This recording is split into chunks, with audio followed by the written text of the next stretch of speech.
What is up, everybody? Let me put my headphones on to make sure the sound is all good for you guys. Can you hear me? Testing, testing, one, two, three. This is going to be a really, I think, great show. I figured out what was going on with the lag on my computer, so we got that taken care of. I think I figured it out. I did my absolute I did my absolute best, but we're looking good. We got the performance cracking. Okay, so we're gonna cover a couple things in tonight's show. If you're with me, you're with me. You're here for the night. Get yourself an ice cold drink. I got my voice coming from so many different areas, just monitoring things, making sure everything is beautiful for you guys. Okay, we're gonna talk about the facts, right? Where the hell are China and Russia to help Iran in their time of need? For the better half of my life, I've been hearing this nonsense from people who really don't know shit about how China is so strong. And if we ever go to war with China, we're going to lose. And Russia and China together are going to destroy the United States of America. Just fear mongering, right? If we do anything in their region, they're going to come to the aid of their allies and destroy America. Tonight, I'm going to explain to you why that's not true. It never was true. And why the situation unfolding in Iran is proof that it's impossible, really, for them to, they have no interest in fighting America, basically. And we're going to revisit the situation with Jasmine Crockett. Apparently, people have been hitting me up. You want to know why she lost her race. And I'm going to explain that to you tonight. And, I'm feeling kind of good. I'm in a pleasant mood. So, you guys throw some topics that you might want me to discuss tonight. We got about an hour and a half here. So throw some topics that you want me to discuss, but we are going to learn tonight if we don't do anything else. And I'm going to put you guys in position where you could kind of see this situation for what it is, the conflict in Iran, the situation with Jasmine Crockett. Also, Al Green, that jerk, he lost his seat. He lost his House seat, thank goodness, to another black Democrat who I actually think is a better option. I think he's a better option. There is a lot shaking. There's a lot shaking. And although Democrats, they're not being like replaced by Republicans or anything, it's really cool to see some new blood in that party because they definitely need it. But it's also kind of good for me as someone who's maybe a little bit more to the right, you know what I'm saying? Seeing that these candidates are going to have to go up against some real strong conservative competition.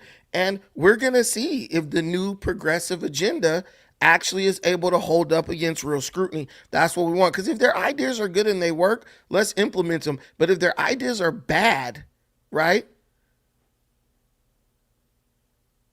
Uh, if the ideas are bad, they need to be challenged and debunked as quickly as possible. Okay, so let's get cracking here. So let's talk about the situation with China and Russia, right? China and Russia are two countries that basically they depend on Iran. And guys, while you're there in the comments, give me a one if the sound and visuals are all okay. If the sound and visuals are not okay, give me a two. But China and Russia basically depend on Iran, especially China, because Iran is where China gets the majority of their oil, right? If without oil coming from Iran, China will be dead in the water and they won't be able to do anything as far as production. Their country will be sunk because they don't have any real natural resources. So they depend on importing almost everything to survive and keep that robust economy going. So China does have a dog in the fight and they have something to lose should Iran fall to the United States of America, or maybe they have something to gain if the United States gains control of Iran's oil apparatus and China could negotiate a deal with the United States. Never forget, United States and China, they're number one trade partners. So people make it like they're enemies. Maybe as far as like culture and influence, yes. But as far as, economics and money and trade, they're allies. They're number one trade partners for a reason.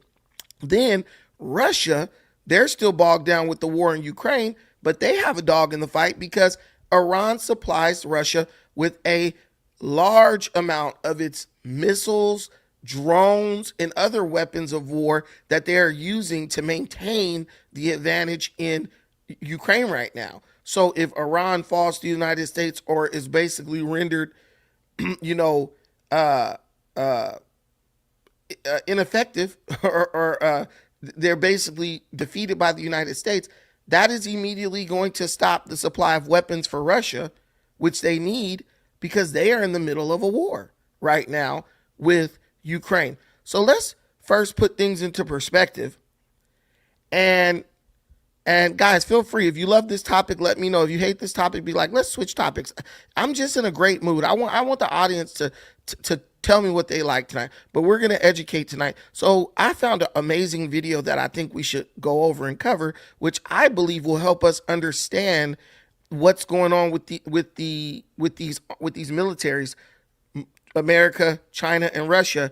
And I think this video pretty much will explain why I don't believe China and Russia are coming to the defense or aid of Iran. So if you got that friend, we all got him. I got mine. My buddy who swears China and Russia, they're going to defeat America. They're going to come and this, it's almost like they have this boner for like anybody who is against America. And there are people who are like that, especially in the black community. Black people feel like America has marginalized and mistreated them for decades. So it makes sense that black people get a boner when they think there's somebody who is going to challenge America on the geopolitical battlefield. They feel like there's someone who's out there who could defeat America. I get it. The only problem is you're American. Your kids are American. Your kids live in America. So if anybody actually attacks America, there's a chance that you could actually die or be hurt while that's happening. So I don't get how you live in a country, you got these dudes running around talking about FBA, but out the other side of their neck, they're rooting for Iran. They're rooting for anybody who goes against America. I will never understand that. We're definitely going to talk about the Tim Walz too. We'll throw the Tim Walz hearing on Somali fraud in there too. I love to know what you guys are interested in because I'm reconnecting with my audience because I pretty much have a new audience now and I need to connect with you guys. So let's play this video and see if we can deduce some facts out of here. Okay, so this is comparing the armies and militaries of Iran. This is comparing the armies and militaries of Iran, China, and Russia, right? Showing you their capitals, everything's all built up, nice. China looks more modern than Russia does, which is crazy. But, I think we're doing good. We're at optimal performance right now. So you got the presidents, Donald Trump, Xi Jinping, and Vladimir Putin. This is how they look. Showing you the landmass. The United States has the middle. Russia is the biggest. United States second biggest. China's the smallest. Population, China easily 1.41 billion. Russia 140 million. In the United States, I didn't catch that, but that's why we have the power to go back. United States has a bigger population than Russia by double the population. The United States, their GDP, 29.16 trillion a year. This is going fast. China's is 18 trillion and Russia's is 2 trillion. So they got some money. All of them got some money. Okay. So do we need the music? You want to do a little bit of music? There you go. Cool. You guys want music or no music? So what was that? We just missed something. My ADHD kicked in. Okay, so the purchasing power, China has more purchasing power. They have more in the purchasing power parity, which is 37 trillion. America's is 29 trillion, and Russia is 6 trillion. So they all got some bread. Defense budget, very important. America by far has the biggest defense budget, 895 billion. China has a 266.8 billion military budget, and Russia has 86.4 billion. My pet fly is here. I have a little gnat that won't go away. That's my pet. But anyway, so yeah, I think this is the biggest difference maker with everything. No music. Okay. I think this is the biggest difference maker with everything. The United States is spending triple what China is spending on the military budget or the defense budget.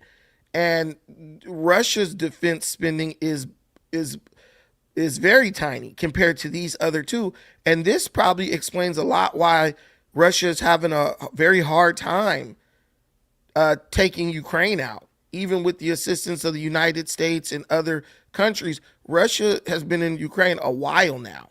For a country that has nuclear capabilities, that will keep the other countries off your back, but you have to be able to secure things on the ground and pretty much dominate when it comes to any type of traditional warfare, right? Conventional warfare. Russia's not able to do that for some reason. They're able to take ground, but they're having a hard time keeping it.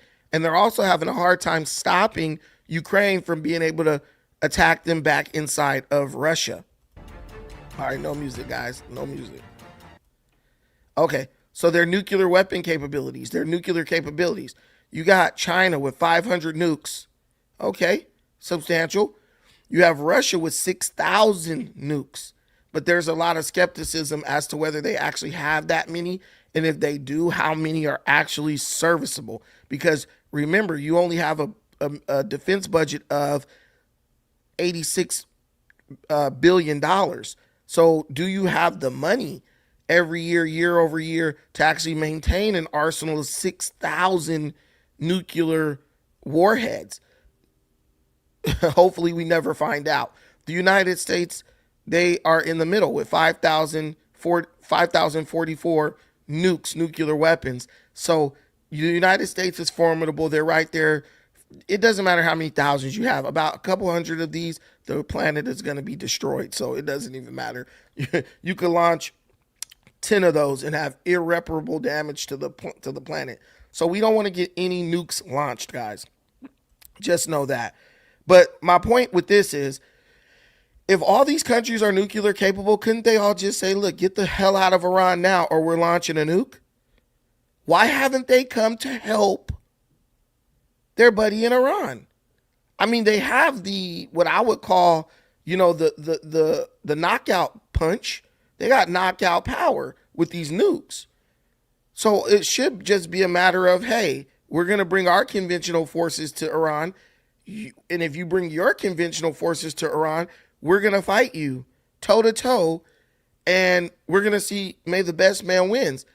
If China and Russia were formidable together against the United States to at least make the United States think twice about attacking Iran, don't you think they would have done that by now, seeing as how Iran is the life's blood of China when it comes to oil, and Iran is the life's blood of Russia when it comes to weapons? Why aren't they doing that? Why aren't they just at least working to stave the United States off, standing up for Iran, so to speak, saying, hey, stop right now because we're about to come over there if you don't stop? They're not doing any of that. Oh, total personnel, United States has about 202,127,000 active troops. China has 2,545,000 active troops. And Russia has 3,320,000 active troops. So Russia comes with the smallest population. Russia comes up with the most active troops out of China, Russia, and the United States. I don't think individual numbers of people matter so much these days, but it's crazy to see that Russia actually has more active military members than China or the United States of America. I guess more people to get hit by those damn bombs. But never underestimate the power of people. Oh, here's the active personnel. Okay, yeah. Oh, no. So active personnel, they have, Russia is lower. China has the most, 2 million. America has 1 million. Russia has 1 million. But I think the total personnel is like people in reserves they can call up, et cetera, et cetera. But as I said before, Russia is currently involved in a war. So a lot of those people will be unavailable because they have to be in Ukraine fighting. So China's looking like the person who's going to deliver the most manpower. So this is reserve personnel. Damn, Russia got two. Yeah, see, once you add the reserve personnel with the active personnel, it gives you the number we had before, so it makes sense. Yeah, Russia has the most people at their disposal. Paramilitary forces, no one cares about that crap. Ooh, okay, so this is where America. Now this is equipment. Now this is where America is going to destroy everyone. So when it comes to the battle of equipment, main battle tanks, no, like China. Okay, so America has 4,000 battle tanks. Russia has 5,000. China has 6,000. But when you look at the situation in Ukraine, you understand that tanks are pretty much obsolete at this point. Drones have made tanks obsolete. Javelin missiles have made tanks obsolete. So now you can deploy all these tanks, but what are they going to do for you? What are they going to do for you? These numbers are very misleading. That's why I'm doing my best to explain. Most of the, when you look at these numbers, understand a lot of this stuff is stuff that's not even operational. Russia has inflated numbers on their tanks because a lot of their stuff is outdated, obsolete. You have had a situation where Russian generals and politicians were like stealing technology out of Russian tanks, stealing armor off of Russian tanks. There were some reports that they had tanks that they wanted to send into Ukraine, but when they went to like inspect the tanks, some of the armor had been replaced with cardboard, right? Because they just been sitting in warehouses for ages. China, the same thing. A lot of their stuff is old, outdated, obsolete. A lot of their stuff is like battlefield, not ineffective. A lot of times I feel like China is in this competition just to create more of everything than the United States so that they can win on paper. Hence the term paper tiger.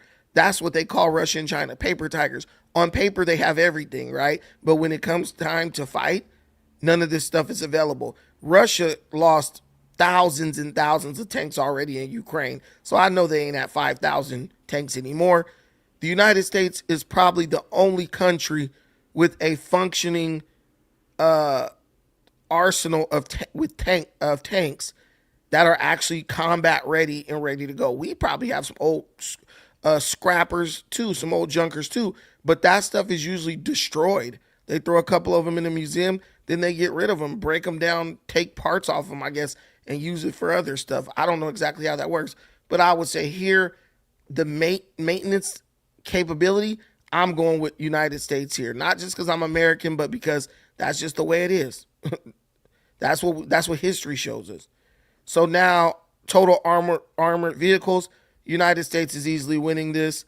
391,000 compared to Russia and China with a little bit over 100,000 each. Infantry fighting vehicles, United States is winning this again. 10,000 to the 8,000 of China, 6,000 of Russia. Armored carriers, 14,000 to China's 4,000 and 7,000 for Russia. Almost double what they have. MRAPs, 12,000. China only has 3,000. Russia has 7,000. See, now this is what I'm saying. When it comes to like equipment, yeah, America's here to doubling, tripling what China and Russia have. More than China and Russia combined. Self-propelled artillery, China is winning that. Russia has more than anybody. But, I mean, unless there's going to be a ground invasion into China or Russia, what would that really do for you? They're not getting that stuff. I mean, they're connected, I guess, by land, but it's going to be very hard for them to get that stuff into China or even in range, into Iran, or even in range of Iran to be effective against American troops. Field artillery, this stuff is pretty much outdated. There's some of this stuff that will still be used, but Russia has the most. 8,000. They're dwarfing the United States and China combined. Rocket projectors, the United States only has 594. China has 2,750. Russia has 3,000. There's really no need so much for rocket projectors on America's side because we launch our rockets off of ships, submarines, from planes, etc. Right? Right here, someone said, Killer Cam said, if you can't transit the weapons because of sea mines. Exactly.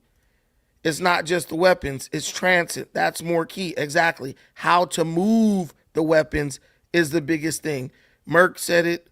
Russian tanks failed in Ukraine. Obviously, they failed because it was a logistical nightmare for Russia. So a lot of these things are outdated, and the United States just simply stopped producing it. They maintain, a certain number of these things, but a lot of this stuff is deemed outdated because you got planes that can come that they can't even be detected and just bomb all this stuff. And I think that Russia's battle in Ukraine is showing the inefficacy of a lot of this stuff. But these are the comparisons of all three lined up. But there's another video that I really want to show you because people just don't understand how much, like how OP the United States is when it comes to military, when it comes to, just the fighting force, equipment, all that. My pet fly is back. United States. Okay. But I'm going to show you.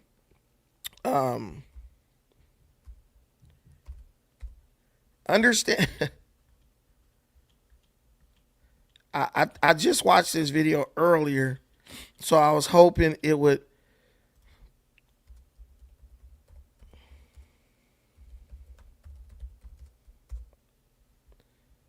Okay, so yeah.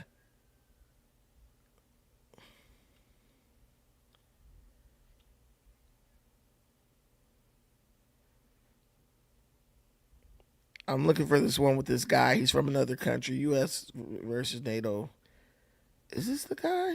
Okay. Okay, yeah, this is the beautiful one. So, like, NATO is a bunch of countries combined, including the United States of America. And there's a lot of people I hear saying, like, oh, NATO should have been the one, right? NATO should have been the one to go into Iran or to deal with Iran and help Israel and all this stuff, right? A lot of people have been saying that. And it really made me understand that, like, people are very ignorant when it comes to their understanding of the capabilities of NATO. NATO is not the end all be all when it comes to military power in the world. Actually, that would be the United States. Because would you believe me if I told you that the United States has more manpower, planes, ships, helicopters, everything than NATO? A lot of people won't believe that because they're like, well, that's a bunch of countries together, right? But it doesn't matter. The United States is spending more than a bunch of countries combined just on defense. Check this out. So this is the United States.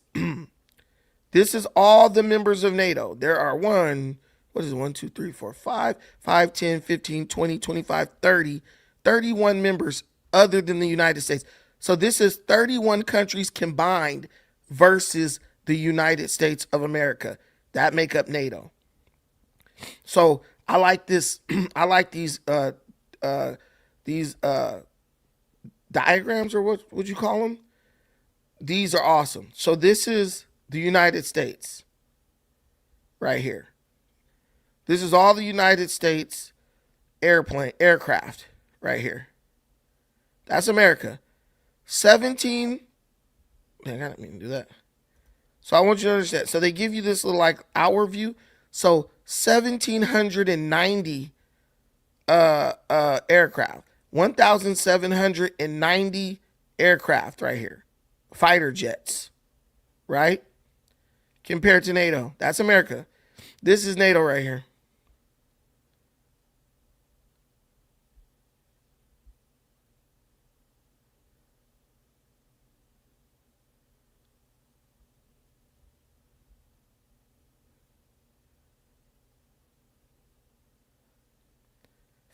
$1,524.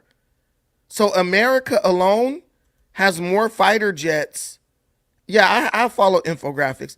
America alone has more fighter jets than all the countries of NATO combined. Look at that. Fighter fleet strength. So do we have 1,500 pilots? I'm sure in some way they're going to get those planes in the sky. But look at the United States fighter jet fleet, just dwarfing NATO. So if they got more than NATO, you think Russia's going to match them? No way.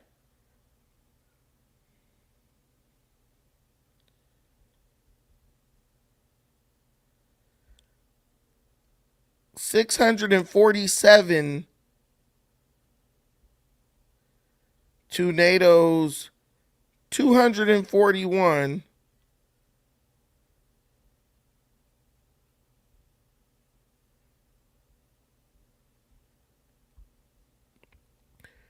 $647 to NATO's 241. Look at that. Special mission aircraft. Look at that.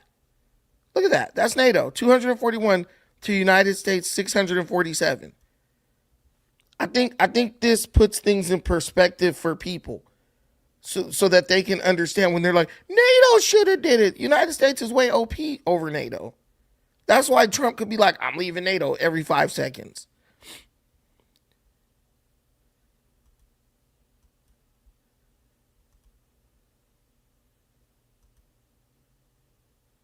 Transit aircraft, transport aircraft.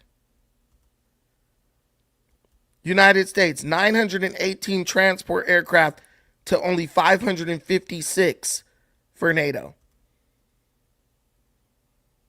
Helicopters.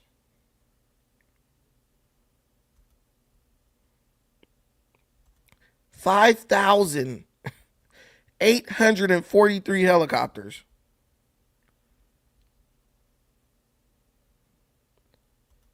Compared to NATO's 3,271. 3,000.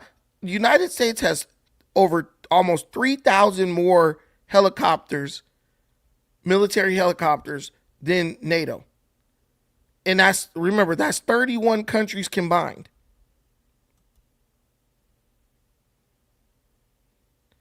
Oh, I understand. Power is like water, does change forms.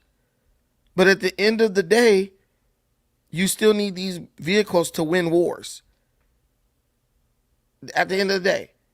And people are like, oh, NATO needs to, man, you, listen. I'm doing this because you would not believe the stupid shit I'm getting emailed. You would not believe the dumb stuff I'm hearing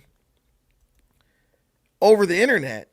People really are just very ignorant when it comes to military force and who is capable of projecting the most military force on the planet. And I think if you kind of show people, they'll kind of understand, like, oh shit. What I'm saying is, if the United States is this OP over the UN, what chance do you really think Iran has to defeat the United States? I would hope that would put everything in perspective for you. And so Iran knows that it's going to lose. But Iran counted on China and Russia helping them. Now, that was just helicopters. These are now attack helicopters where you could actually go shoot something with them and attack people. The United States has double what NATO has. I'm just trying to put this in perspective because we all have our opinions. But I just want you to, I really just want you to understand what's going on. And I want you to go to your conspiracy theorist buddies when they're talking shit. Yeah, China and Russia. I want you to just ask them, why haven't China and Russia joined Iran in protecting their assets? It's not like China and Russia are just like loose trade partners. Like, yeah, we trade tea, coffee, some milk, eggs, butter, stuff like that. No. Iran is like the support system. It's like China and Russia, their life's blood comes from, America's military aircraft fleet, 13,000 compared to NATO's 6,000. This is NATO. This isn't even Iran, bro. Iran wouldn't even be comparable. It'd be like a fraction of NATO size. But I mean, call me Call me petty, but I just want to know where these people are, because these people been on the internet for years talking this shit. And now that it's coming down to it, I'm really trying to understand like where these people are. I'm looking for these sons of guns. I'm looking for them, asking them, right?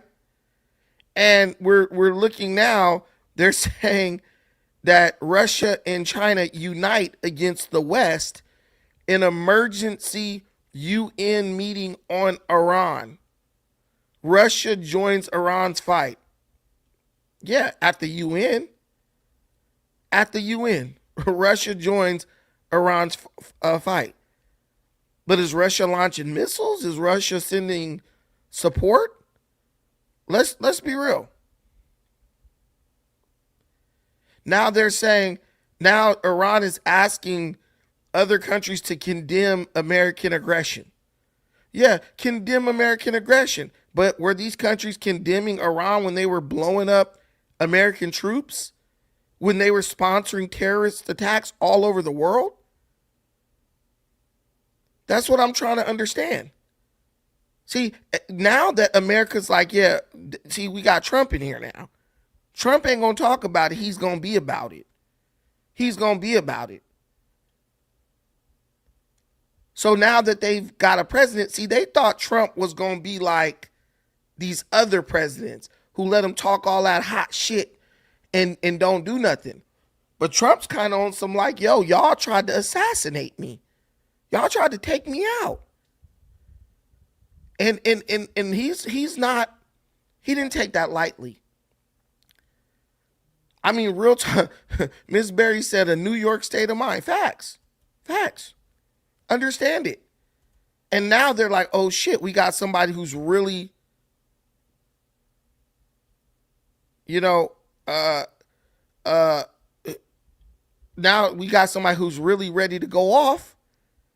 And what is Iran doing?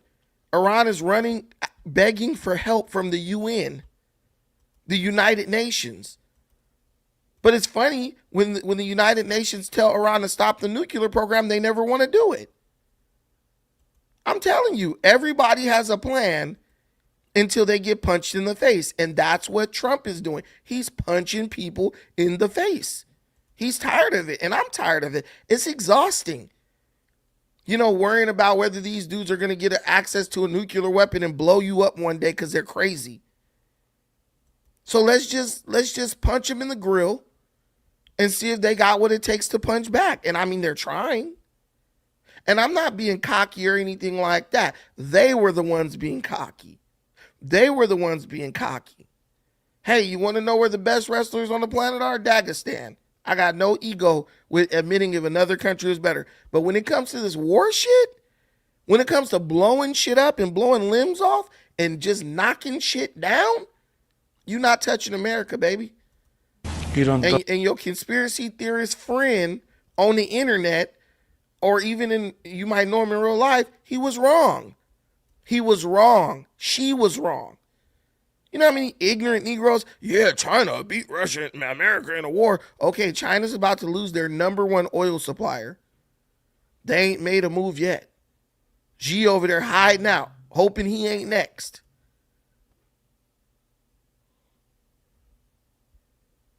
Yeah. Does not seek war. Iran does not seek escalation, but Iran will not surrender its sovereignty. So he's saying Iran does not seek war. They don't seek escalation, but they won't surrender their sovereignty. But your sovereignty, summed up in that, is basically you being able to take shots at America, guys. You being able to take shots at America and then just basically trying to hide your hand. Oh, it wasn't us. No, it was you. It was you. This is what they do. This is what they seek to do. And then they just want to act as if nothing ever happened. And we were talking about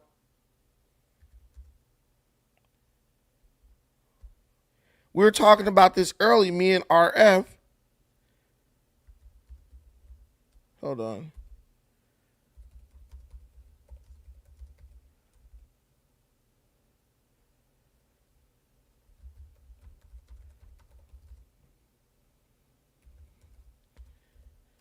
I did this. I got a 10-point list of American deaths Iran is directly responsible for. And I put it in chronological order.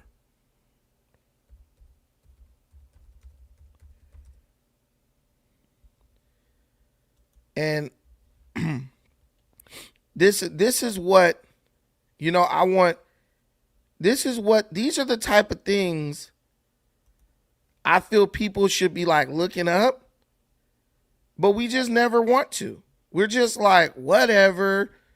It doesn't matter. I want to formulate my opinion, be wrong as hell, and I don't want nobody to say nothing to me about it, right? But that's not the way it works. As that one commercial goes, that's not the way any of this works.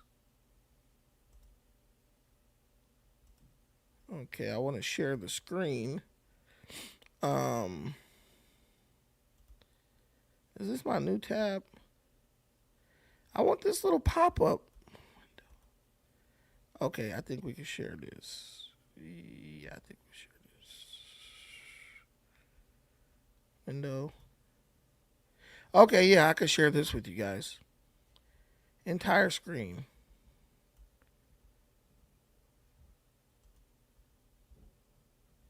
Choose what to share. Why can't I share the entire screen like I want to?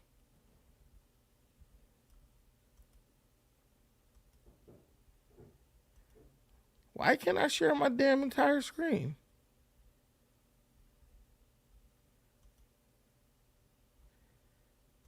I don't know, but I'll just go here. We'll share this Chrome tab. This. Okay, I'm gonna share it. Let's hear. All right. I think you guys will be able to see this. Damn, you won't be able to see it. Okay, I don't know. I don't know how I could show you guys this. I don't know how I could show you guys this. It's not showing, but I'll just read it. I'll just read it. It is what it is. But Iran is responsible for a lot of American deaths. Like I was going over this earlier. I don't know if some of you guys might have missed it. If you were here, kudos to you. But it all started in April 18th, 1983. The U.S. Embassy bombing in Beirut. The Iran-backed group Islamic Jihad carried out a suicide truck bombing that destroyed the U.S. Embassy, killing 17 Americans, including several CIA officers and 46 others. What did the United States do in retaliation for that? They didn't do anything. They condemn, and we go to the UN and talk to them and tell them what's going on, and they just basically blow it off because they don't give a damn. They don't care. See, but what America has a tendency to do, right? America has this tendency, because of the type of leaders that we select, America has this tendency to just kind of kick stuff down the road so they can use it later for political reasons. That's what America does. America just will kick some shit down the road so later on they can come back and be like, yo, this is the boogeyman. You need to be worried about this year. And unfortunately for us, now we have a president who's not trying to do that shit. We have a president now who's like, hell no. You keep talking shit, you still talking shit, bitch. Then, after that, same year, October 23rd, 1983, Marine barracks bombed in Beirut. In the deadliest single-day loss for the U.S. Marine Corps since Iwo Jima, an Iran-backed suicide bomber drove a truck into the barracks. The attack killed 241 U.S. military personnel. 241 U.S. military personnel died. What did the United States do? Nothing. Those presidents at the time are just like, yeah, this will be good for us to get elected in 4 more years. Everybody knew what Iran was up to. There's a video online right now of Hillary Clinton saying, if I get elected president, I'm going to bomb Iran. Have you guys seen that video? Let's go to the next year, 1984. Kuwait Airways Flight 221 hijacking. Hezbollah terrorists hijack a flight from Kuwait and divert it to Tehran. During the standoff, they torture and kill 2 American officials. I'm not making this stuff up. I mean, the only real question is, why are we just now whooping these people's ass? That's the only real question. Everybody got something to say, but when you put this at their feet, they want to make some bullshit excuse. Oh, no, this and that. They want to paint this picture to Americans like Iran is just this innocent country. They're the innocent victim of America. That ain't the case. That's not what's going on. That's not what's going on here, and everybody knows it. What about here? 1985, TWA Flight 847, hijacking. Hezbollah militants hijack a flight from Athens. They singled out a U.S. Navy diver, Robert Stethem, beating him severely before shooting him and dumping his body. There's these type of people out there ready to hurt Americans. And you got black Americans talking about, well, when they took over the embassy, they let the black people go. Well, when they drop that motherfucking bomb on your ass, you think they're going to say, all the black people step to the right. Let us take Whitey out. Of course they're not. But this is what we do. We black America won't do what we got to do or what we're supposed to do within America. So now we got to try to root for everyone who's against America. Ain't that about the most ignorant crap you ever heard in your life? We don't want to do what we have to do in America so that we can have a little something and build a little something for ourselves. So we have gotten to the point where we're rooting for enemies of America, the place where we stay, because we feel like that's going to do something for us. It's not going to do anything for you. What about this one, guys? What about this one?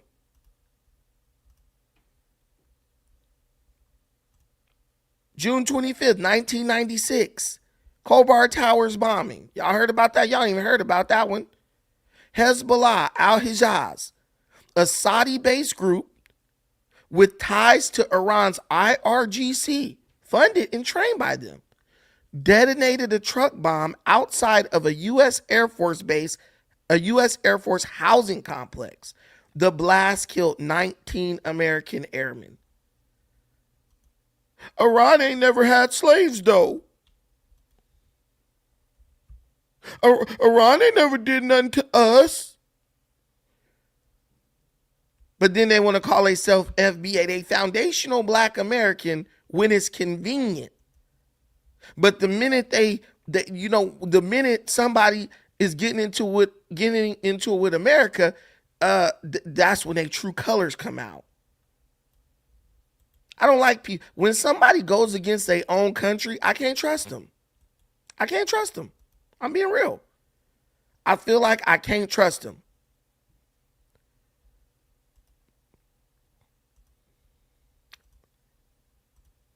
(2003 to 2011), the U.S. Department of Defense confirmed that Iran-backed militias were responsible for at least 603 U.S. troop deaths during the Iraq War, primarily using advanced explosive form penetrators manufactured in Iran. Those are roadside bombs. Iran's making roadside bombs, the ones that were killing American troops. Iran ain't never did nothing to us. This is totally unprovoked. It's a lie. January 20th, 2007. IRGC-backed militants wearing U.S.-style uniforms infiltrated a secure compound, killing 5 U.S. soldiers in a sophisticated raid designed to kidnap them.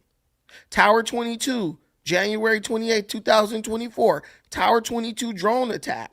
The Iran-backed militia Kataib Hezbollah launched a one-way attack drone at a U.S. logistics base in Jordan, killing 3 U.S. Army Reserve soldiers and wounding 40 others.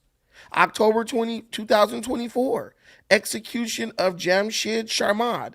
Iran executed Jamshid Sharmad, a German-Iranian national and a U.S. permanent resident, following what the U.S. State Department describes as a sham trial on fraudulent terrorist charges.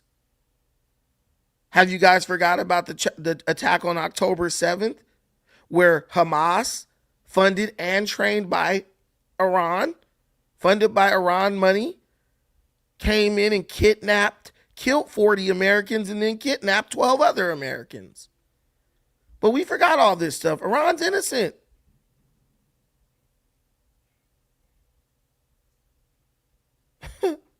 Iran's innocent. Man, please. Iran's not innocent. I'm not saying America's 100% innocent. But what I'm telling you is, if we ever needed a reason to put bell to ass, we got it. For sure. Look at this. Look at this. None of those deaths were on U.S. soil, dumbass. The U.S. should have never been in the Middle East. Of course they're going to attack us, retard. What? What?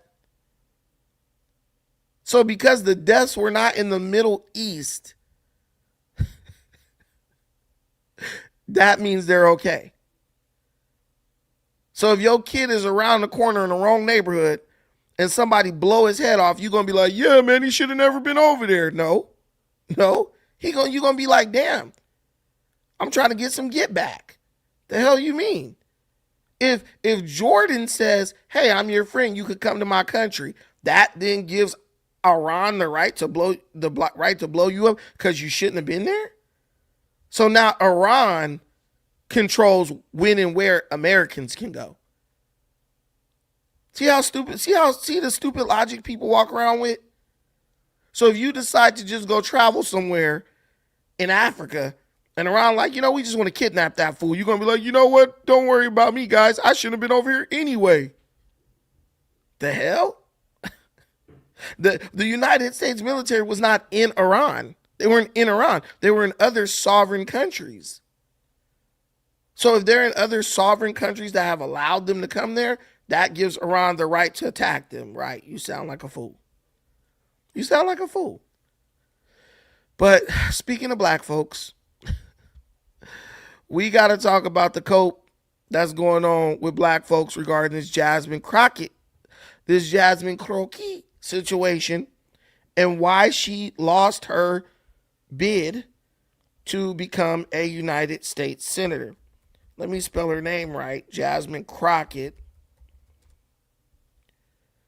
Let's listen to her concession speech. Crockett, she's finally gone. And there are a lot of people who are happy she's gone. Me personally, I'm glad she's gone because I think she was just embarrassing to black people as a whole. But, I mean, I don't feel any joy at the fact that she's gone, that she's not going to be a senator. I didn't want her to be a senator, but I don't feel joy or sadness or anything. I just look at her like she was a person who tried to be somebody that they weren't, a person who tried to propel herself to higher station by basically becoming the worst version of what people believe black people are. And it was just embarrassing. You rather have her back and get rid of Ilhan. I rather get rid of both of them. Yeah, she came from Minnesota. Like, Jasmine Crockett got that far because she was pretty much like hand selected by the black woman who held that Congress seat before. That's what was going on. But Killer's Camp said niggas don't know what war is until they kidnapped in Mexico. Right, then they're going to be wanting America to come for them. You already know how it go. They hate America till they need somebody. It's like a black person who say they hate the cops. Yeah, you hate the cops until they save your ass. Until you sound surrounded by 60 Crips on Crenshaw, then you're gonna be looking for them. Where the cops at? Damn. All right, let's check. Let's tap in. Jasmine Crockett is speaking now. We want to listen in right now to her campaign. Dallas County should have the second largest voter participation of any county in this state. We don't have any of the results because there was a lot of confusion today. We definitely have the results. And so, you know, our Democratic Party chair, Cardall Coleman, he beat me to the punch, as myself and Colin all read. We're about to file a lawsuit to keep the voting polls open.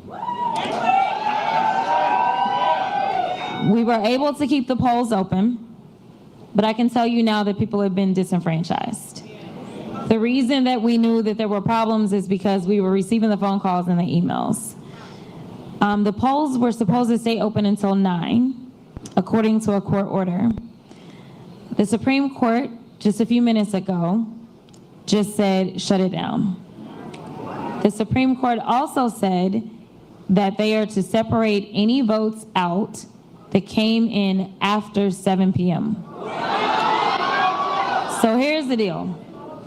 I have no idea how it is that clerks are going to know who was in line by what time, because the rule is that if you're in line by 7, then you get to vote. And so once there was a court order saying you had until 9, I'm sure that there were people that joined the line after 7. They now are telling them that you have to separate the votes out. What this means is that we will not know what votes are to be tallied from Election Day out of Dallas County. For sure, we won't know that tonight. Man, listen, what happened was Jasmine Crockett did a horrible job of communicating to the people voting for her that they would only be allowed to vote at their voting precinct. They would not be able to just go to any voting precinct and just cast their vote. This is typical when it comes to primaries. Republicans have the same rules. James Tallarico's people seem to find it. But she basically just lost, bro. It wasn't a lack of voters and disenfranchised voters. James Tallarico's voters or supporters had the same rules. How is it that they were able to find their way into the polls, but your people couldn't find their way into the polls? You're not going to tell me that people are just dumb because they're black. They just didn't vote for you. 900-something thousand people showed up to vote for you, but nobody can find the polls? It's BS. Just think about that. Just think about that. Listen, just think about that. I'm going beyond, because my girl, Miss Berry's like, they should know that as a voter. No. Let's not even get to the point where the voters are responsible. Why did James Tallarico's Democrat voters know exactly where they had to go to vote, but Jasmine Crockett's Democrat voters didn't know where they had to go to vote? Guys, she lost. All the voters knew. They knew the rules. It might have been a few people who didn't know where to go. A few people she probably was trying to tell, yeah, just go in there and vote real quick. And then they was like, well, you can't vote here. You got to go to your precinct. But overwhelmingly, the overwhelming majority of the voters, they knew exactly where they had to be to go cast their vote. That's how Tallarico beat you. He got more votes. Of all the people who knew where to go, he got more votes. But if this was Donald Trump, they'll say, well, the amount of people who didn't know where to go vote, that doesn't significantly change the outcome of the election. If it was enough people who were disenfranchised, they'd say, okay, well, we'll do it over.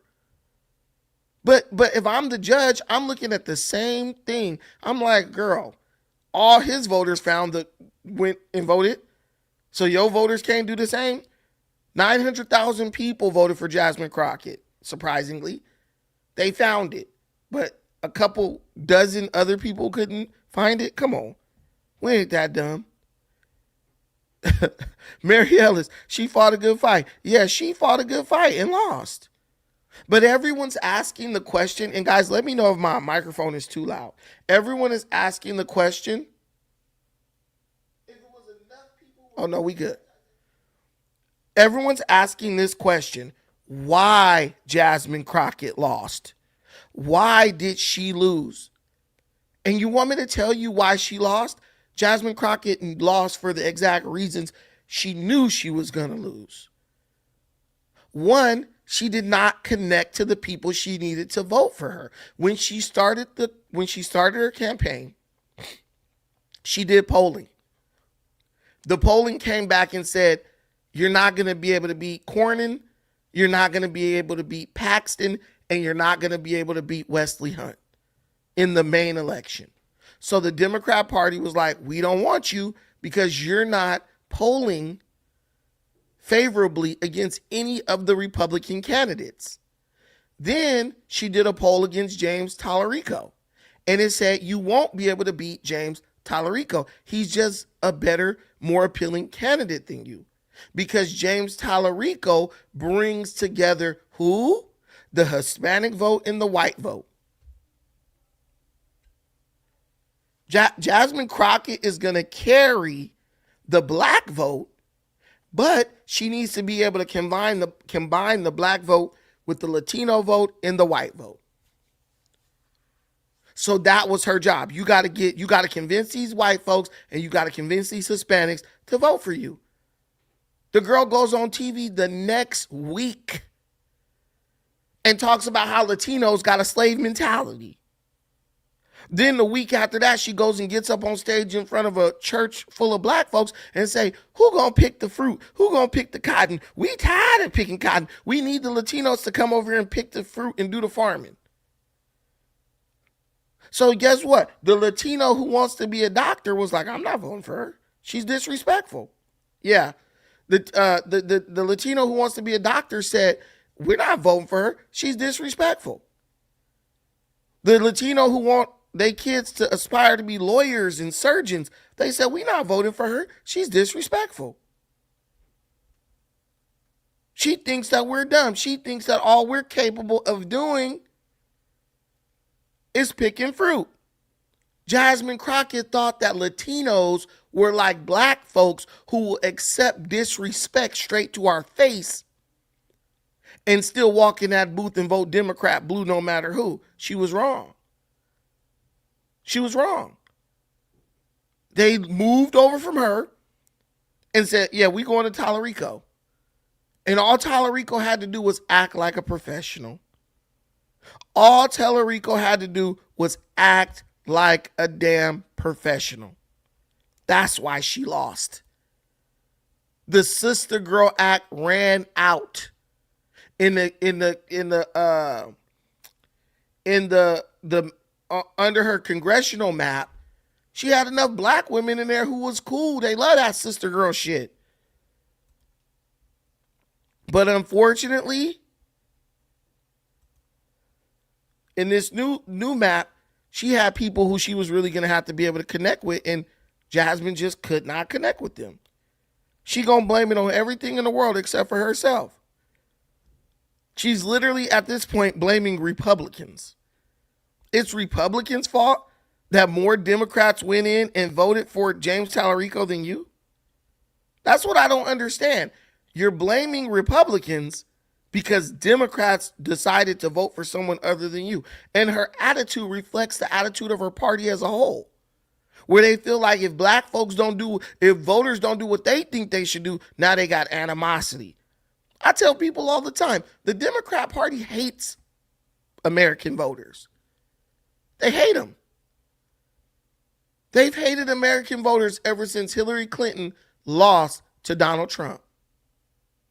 And they hate you even more now because you interrupted their 8-year plan of controlling the government through puppeting Joe Biden. That's really what the Democrats wanted. They wanted someone in the office who couldn't function so they would secretly be able to make all the decisions behind the scenes. And when everything was said and done, if it worked, they'd be able to take credit for it. If it didn't work, oh, blame it on the senile old man. That's why they turned on Biden the way they did. They hate Biden because they were like, you were supposed to run, drop out, and let Kamala run. But Biden decided to run for a second term, and he ended up costing them everything. Jasmine Crockett is from that ilk. She hates Texas voters now. She hates Democrat voters now. But she'll continue to blame Republicans when she knows that Democrats are the real reason why she was not able to get elected. They sabotaged her campaign. They did her just like they did Bernie Sanders. Right? At this point, guys, got his ass. Will fly. But at this point, guys, we understand that Democrats are willing to cannibalize on each other. They're willing to cannibalize on each other. They're literally like, look, if we don't like you, if you're not the person we want, we're going to get rid of you. No one's going to have to. The Republicans aren't going to have to come for you. We're going to get rid of you. And that's what they did. And let me tell you, I said this earlier,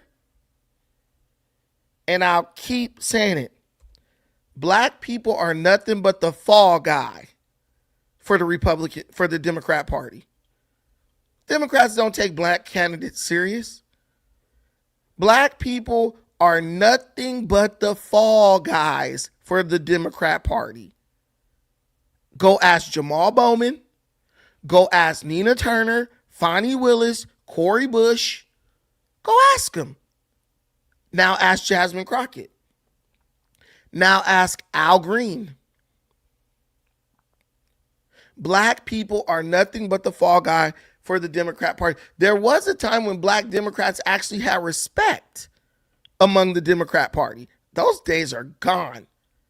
If you're a black Democrat representative, your job is to go push the unpopular policies, like letting men in women's bathrooms or kids getting reassignment surgery without their parents' approval. Those are the policies that the Democrats force black Democrat reps to go out and champion. Jasmine Crockett was in a damn black church, y'all. She went up in a black church. They used this heifer to go in a black church and talk about how black people ain't cool with the LGBTQ and we need to be more understanding of the LGBTQ.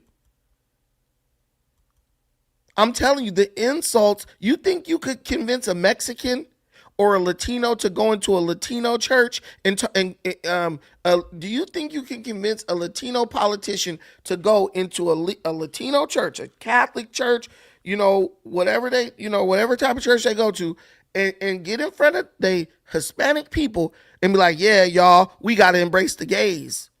You can't. They're not that desperate and degenerate to where you can force them to disrespect their own culture and their own people just so they can have a seat at your damn table. Only black politicians do disrespectful stuff like that. We learned that when Barack Obama's dog ass went to Kenya and got on stage and started talking about how Kenyans need to give rights to the LGBTQ. They only do that to black politicians. They only do that to black politicians. They ain't gonna make Joe Biden go stand up in front of his mama church and be like, yeah, man, we need to embrace the gays. They send us on the suicide missions. They send us on the crash out missions. And that's exactly what Jasmine was. She was a crash out for the Democrat Party. And the Democrat Party betrayed her, but now she wants to blame Republicans. Well, breaking in just the last couple of minutes, President Trump says he will soon make an endorsement in the Texas Republican Senate runoff. Incumbent Republican Senator John Cornyn facing Attorney General Ken Paxton in that contest, with the winner set to take on Democrat State Representative James Tallarico, who just defeated Progressive Congresswoman Jasmine Crockett. And the president is turning up the pressure, saying the Republican he does not endorse should, quote, immediately drop out of the race. Let's bring in Matt Whitlock, former senior advisor to the National Republican Senatorial Committee, and Megan Hayes, former director of message planning for the Biden White House. Matt, we got to start with you. Now, I've never heard the president do this before. Well, I think what likely happened is last night the president's advisors likely went to him and said, John Cornyn overperformed the polls in order to avoid having to spend $100 million in this state, which we might have to spend if it's Ken Paxton versus James Tallarico. Get in, endorse Cornyn, take this off the map so that you can save that money for offensive opportunities in states like Georgia, Michigan, and other places. Because I think Republicans feel like they have a good case to make against Tallarico. But we know Democrats will spend $100 million if they feel like they can beat Ken Paxton. Republicans would love to use those resources other places. So my expectation is the endorsement for Cornyn will be coming. You know, we have seen Texas increasingly turning blue in big cities like Dallas and Houston, and John Thune, the Senate Majority Leader, said that there's a real risk that the Democrats could flip this seat. He said, honestly, if you look at the polling in a general election setting, I don't think it's outside the realm of possibility that the seat flips depending on who the Democrats nominate. And here's the RCP average in the matchups. Cornyn beats Tallarico 45 to 43.5, Paxton 46 to 45.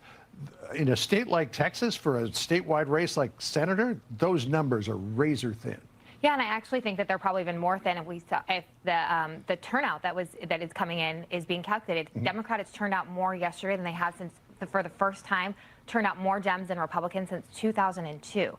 It's an incredible number of Democrats turning out in Texas for a primary. So I think that these numbers and these margins are even closer. And Democrats, if they see that they can win, will put the money there and will put that seat back in the map because it will take Republican resources out of other states that are also close. So Democrats could have a real chance to take back the Senate. As you said, Cornyn overperformed last night because Paxton was leading in literally all the polls, and Cornyn squeaked them out by a couple of percentage points.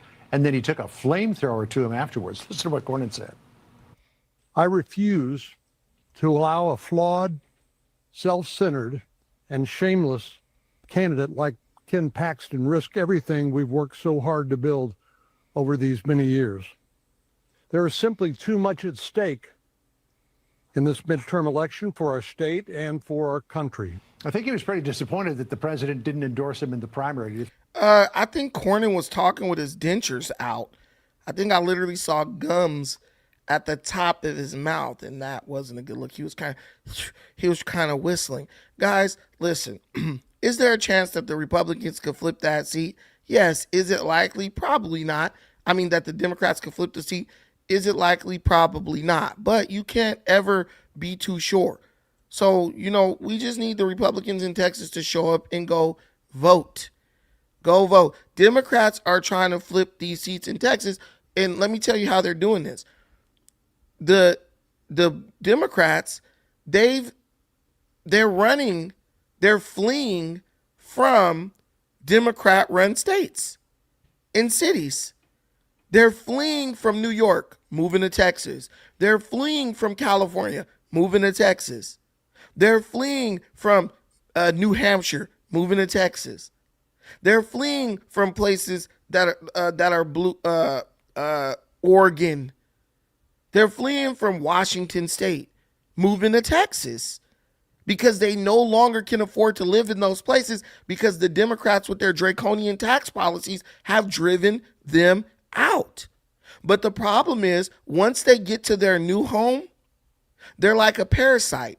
They start the same process of self-destruction that caused them to run out of their state, their home state. This is what they do. There's no two ways about it. And that's what shows you that these people are ignorant and they really don't care about, the communal good. They only care about what they want. And a lot of what they want is impossible for the government to deliver But they don't care. They're just like, as long as I keep voting for it, maybe it'll happen. But we're gonna enjoy today. And today, Jasmine Crockett lost, and black folks are melting down. Oh, God, I gotta wipe my face in a minute. But I'm gonna let myself feel it. I'm giving myself grace. I'm learning grace.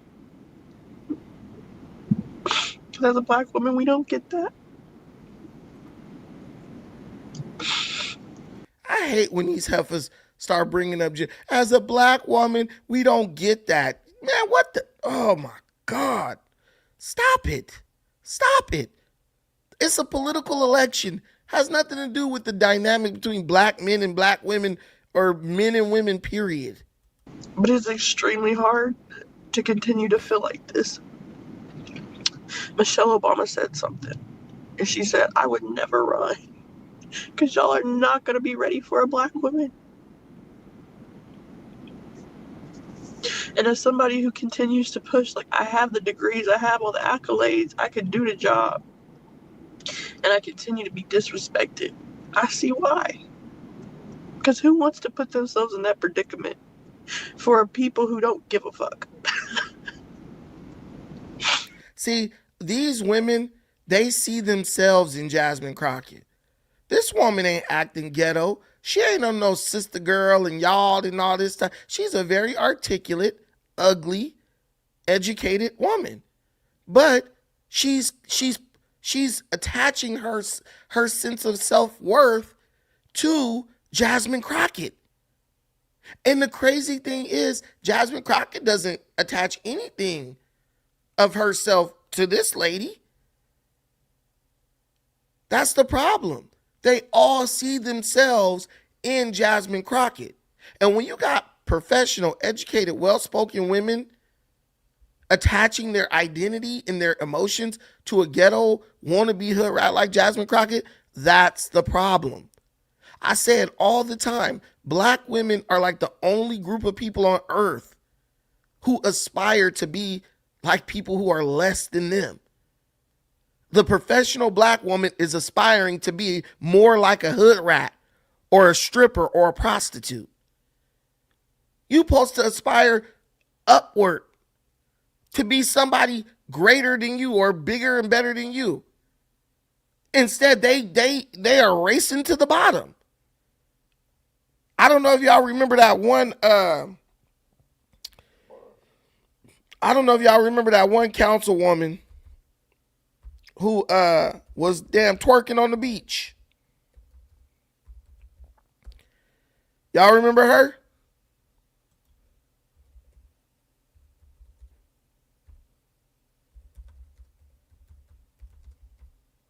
Y'all remember that? They're racing to the bottom, bro.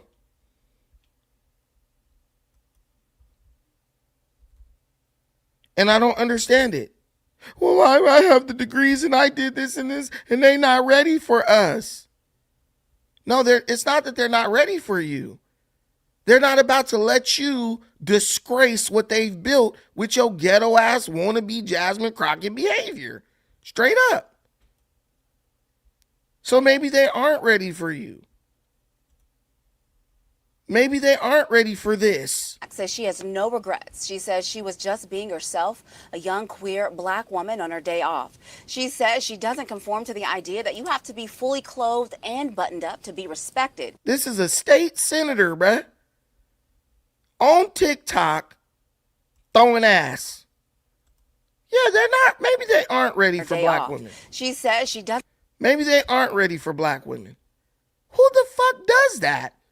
In the history of the state senate or the national senate, have you ever seen a white senator female jump up with her ass out on the beach shaking it for the damn TikTok? No, you haven't. Black women say they're not ready for us and it's discrimination. No, black women are mad that these people, these folks, the American people, when I say these folks, I mean American people. Black women are mad because we're not about to lower our standards low enough so they can get in these positions and disgrace us. Because if y'all think Bill Clinton was bad for getting him a little gawk 5,000 in the White House, wait till you let one of these women get up in there.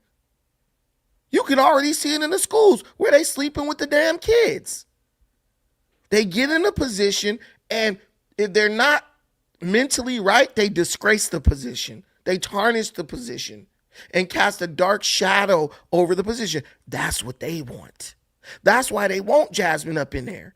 She was doing her best as a congresswoman. Cursing people out, F him, he's a this and that, just going crazy. And black women celebrate that behavior because I told you, unfortunately, black women are the only group that's racing towards the bottom. Black women, the only group, get in a room, somebody doing something they know they ain't got no business doing. Some absolutely ghetto shit. Not a single black woman to stand up and be like, you know your mama raised you better than that. Get your ass out of here doing that. It's so hard. Why would I vote for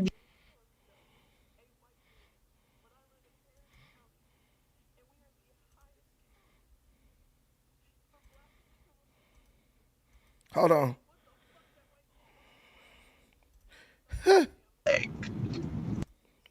Listen to what this girl just said. for black maternal death for themselves in that predicament? Listen to this question this girl asked. And this is exactly what's wrong with the black community when it comes to politics. And it gives you total understanding of why black folks can't make no advancement politically. Raised by women just like this. Listen to what she say. For people who don't give a fuck. It's so hard. Why would I vote for James Tallarico, a white man, when I live in Harris County and we are the highest county for black maternal death rate?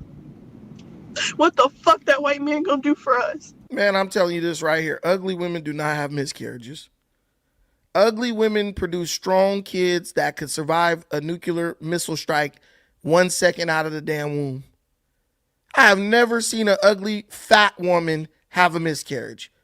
If you want to ensure that your children are going to make it, find the biggest, ugliest black woman you can find. I promise you, she's going to have triplets by you.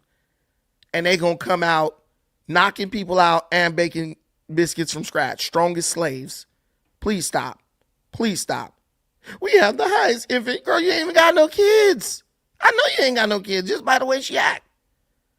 But all of a sudden, the infant mortality rate is the worst. Girl, y'all running up in the abortion clinic like they giving away free coupons to Baskin Robbins. Y'all running up in the abortion clinic like they giving away front lace wigs.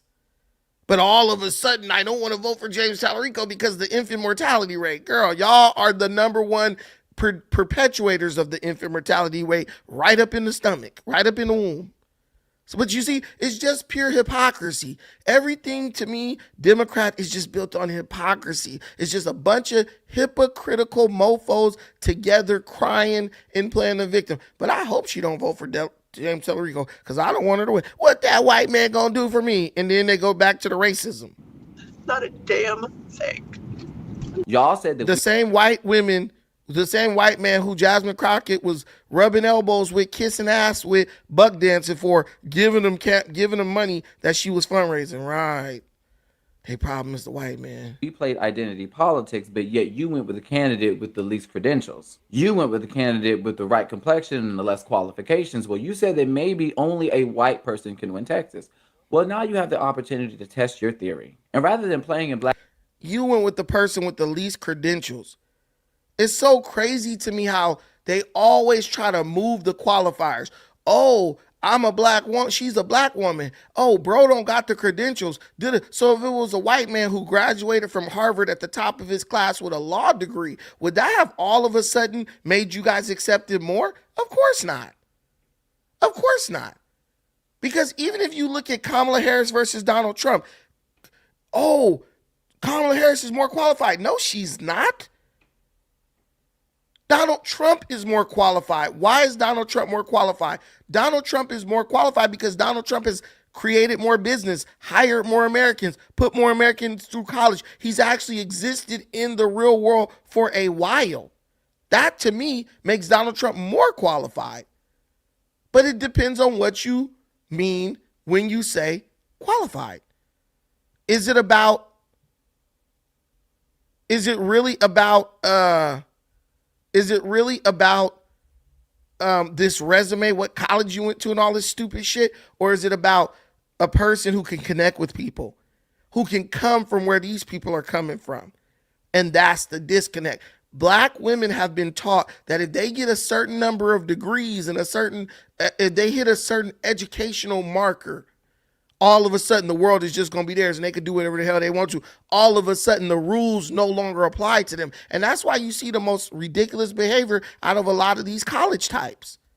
They believe in their mind, if I get the PhD, then the rules don't apply to me. If I get the PhD, the rules don't apply to me. A bad nursery rhyme. Black folks' faces with disgusting comments like this. Why aren't you taking all this energy to prop up your candidate like we wanted you to do from the beginning? Notice that every video before the very end, I said that both candidates are great candidates for Texas and would be better than Cornyn and Paxton.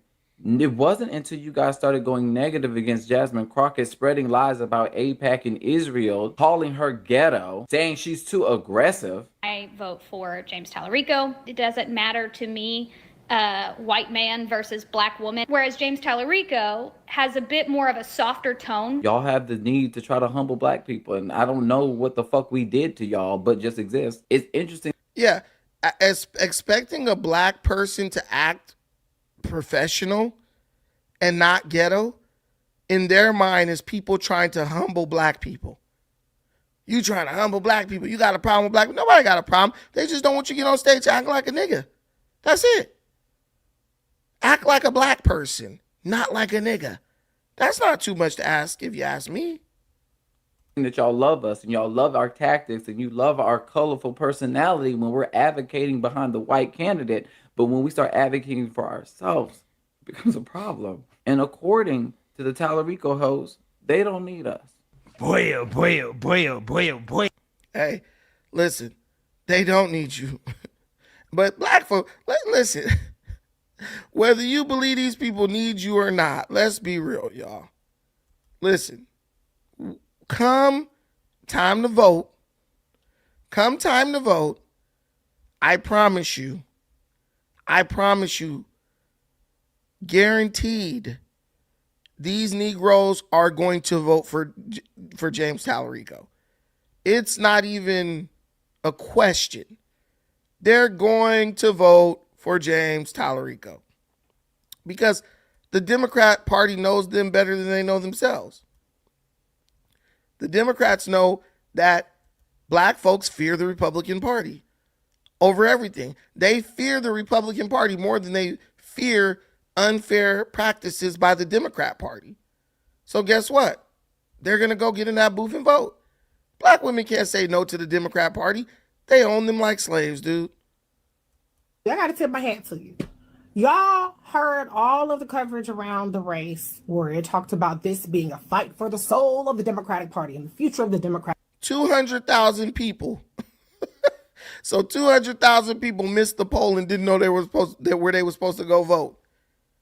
Nah, probably this dude at the bottom, whoever that is, that's probably Jasmine lost by 6, damn near 7 percentage points. She's well outside of the margin of error. She just got beat down. That's all there is to it. It ain't got nothing to do with no disenfranchisement. Party. What direction are we going to go in? Are we going to go in the direction of identity politics, or are we going to go in the direction of the quiet white boy? And y'all said, challenge accepted, bitch. We're going to pack her black ass up and let these motherfuckers know that the future of the Democratic Party is white. And I love that y'all stood on business because it took double the amount of votes that any prior winning Democratic primary candidate received in order to beat Jasmine Crockett. Just to be very clear, Jasmine Crockett was not some sort of niche candidate. She got 1 million votes in this primary. Clearly, it took a lot to beat her. And to some degree, we do have to give James Tallarico and his voters credit for that. And so, guess what this means, guys?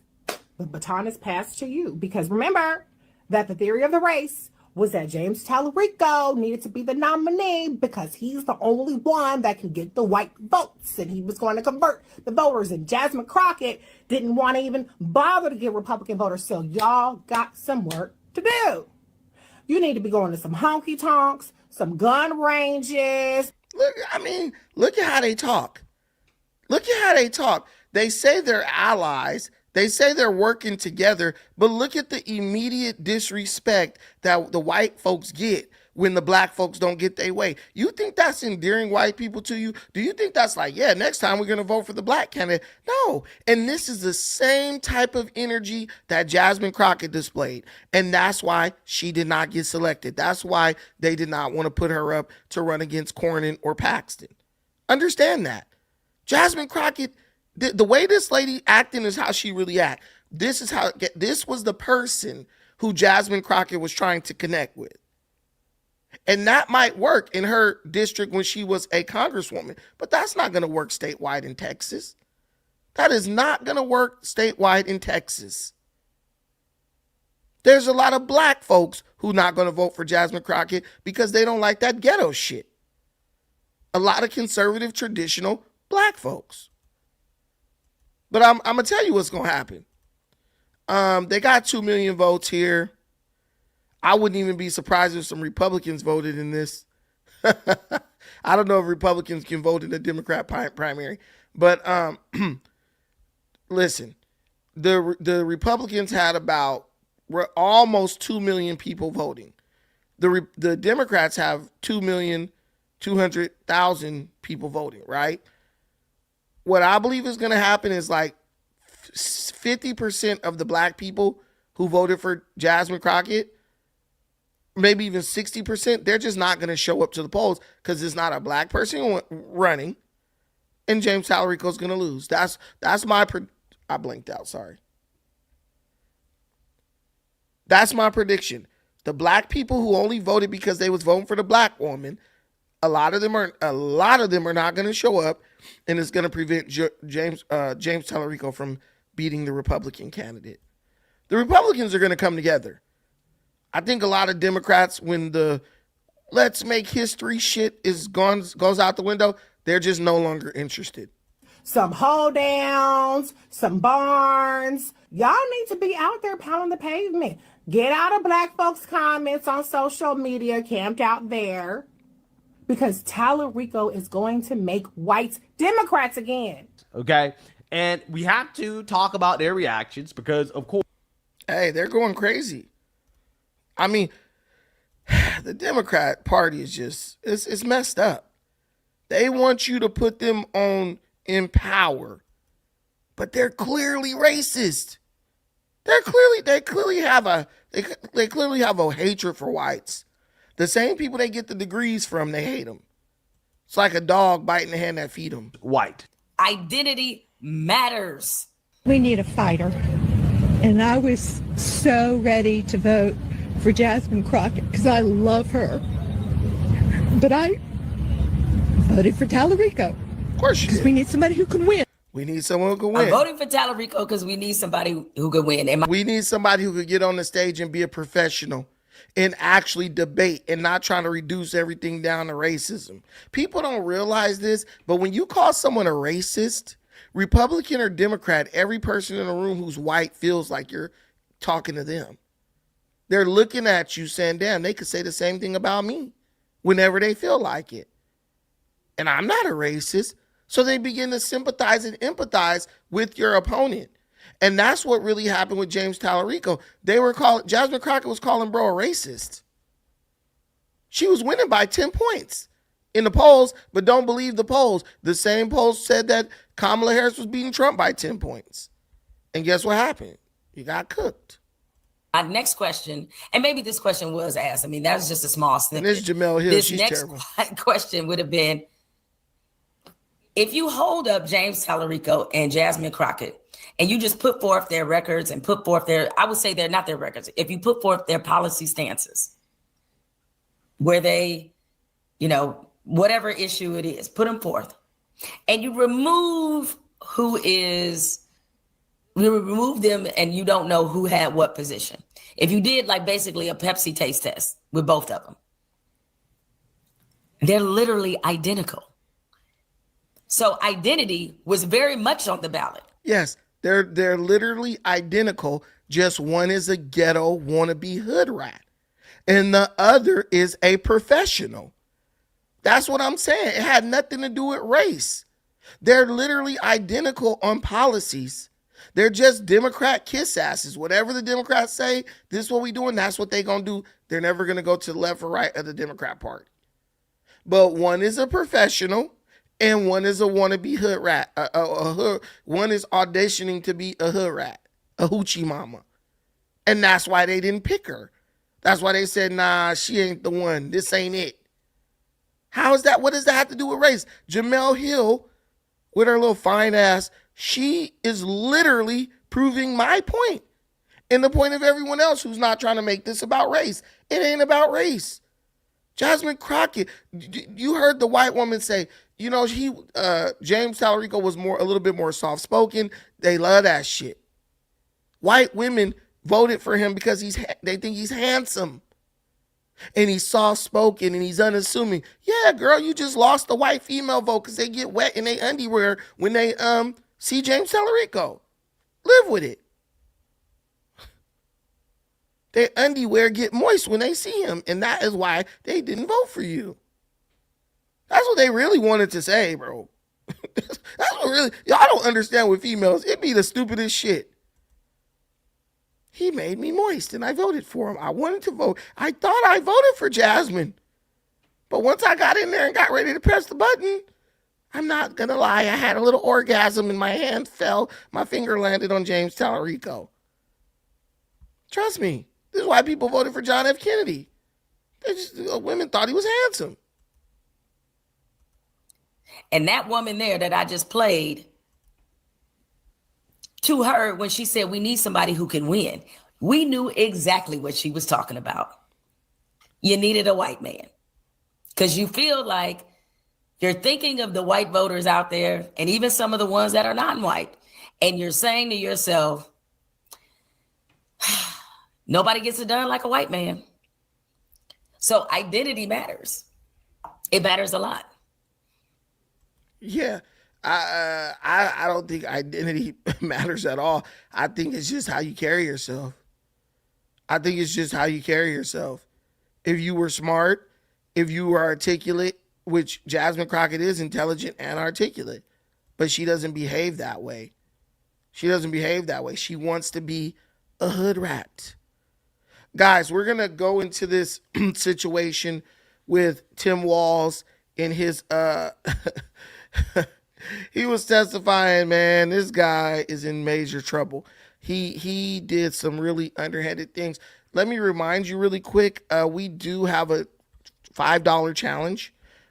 We are asking for 5 contributions of $5 or more if you are in a position to do so. We already got one $5 holler from my brother, Sticks in Sucker Season LA. I was wearing his hat and his shirt on the show earlier. We have a $5 challenge. We are looking for 5 contributions of $5 or more in the super chat featured down at the right-hand side, the $sign, or you can contribute via PayPal or Cash App. I appreciate you in advance for blessing the channel with a contribution. We got a nice little group here tonight. The show is moving right along, and we are doing some very heavy, funny criticisms of the Democrat Party. It's crazy. We're living in a very exciting time right now. I really love the advent of cell phones where people are really have more access to information, and people really are getting exposed. You know, these cell phones just put us in a position to where we are able to find the truth one way or another. They can no longer hide it from us. But it's our responsibility now. When you have the ability to get the information or to get the truth, well, now it's your responsibility when it comes. I mean, it's, the onus is on you when it comes to what you're going to do with that truth. Are you just going to know the truth but still operate in ignorance? Or are you going to know the truth and act based on the fact that you know the truth? That's the big question. And I love it because it makes everybody accountable. It makes everybody accountable in their own way for what happens with this world. We get to have this like water cooler, this like huge social media town square where we can talk about things and discuss ideas. And you really get to see, are these people's intentions pure? Or are these people just doing whatever they can to get their grubby little hands on power?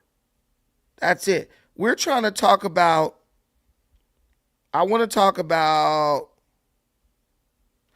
this is the part where Tim Walz basically was testifying before Congress, and he admitted that even after the Somalis had got busted for fraud, he continued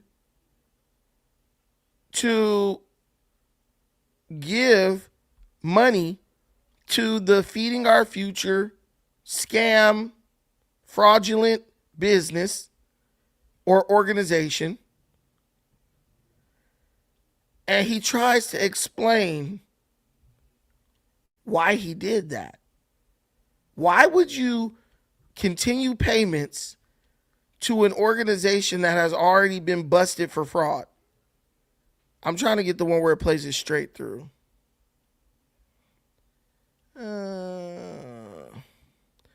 We can go here. You have folks who are good at the forensic. All right, let's do it. We in there like swimwear, guys.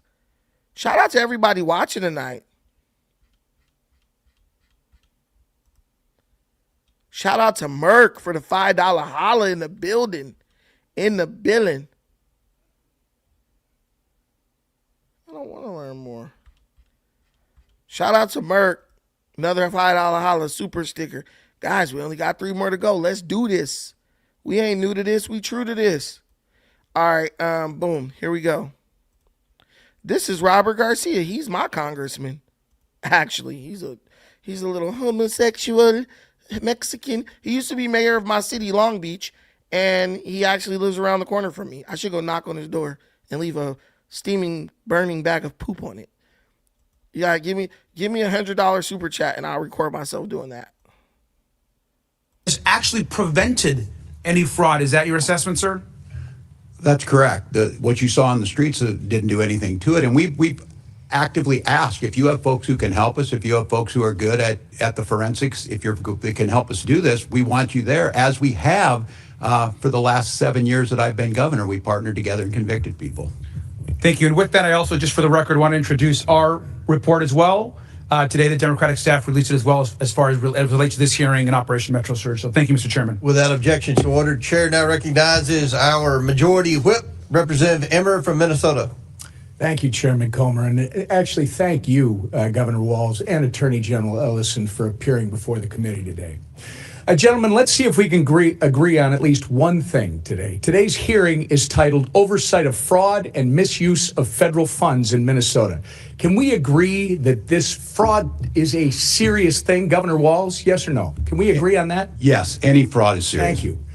Because it's interesting that you and I agree that it's a serious thing, considering the man sitting next to you, your Attorney General Keith Ellison, just 2 months ago said, quote, "This is a political matter. This is not a serious thing," end quote. Attorney General Ellison, is there an organized crime ring operating in Minnesota?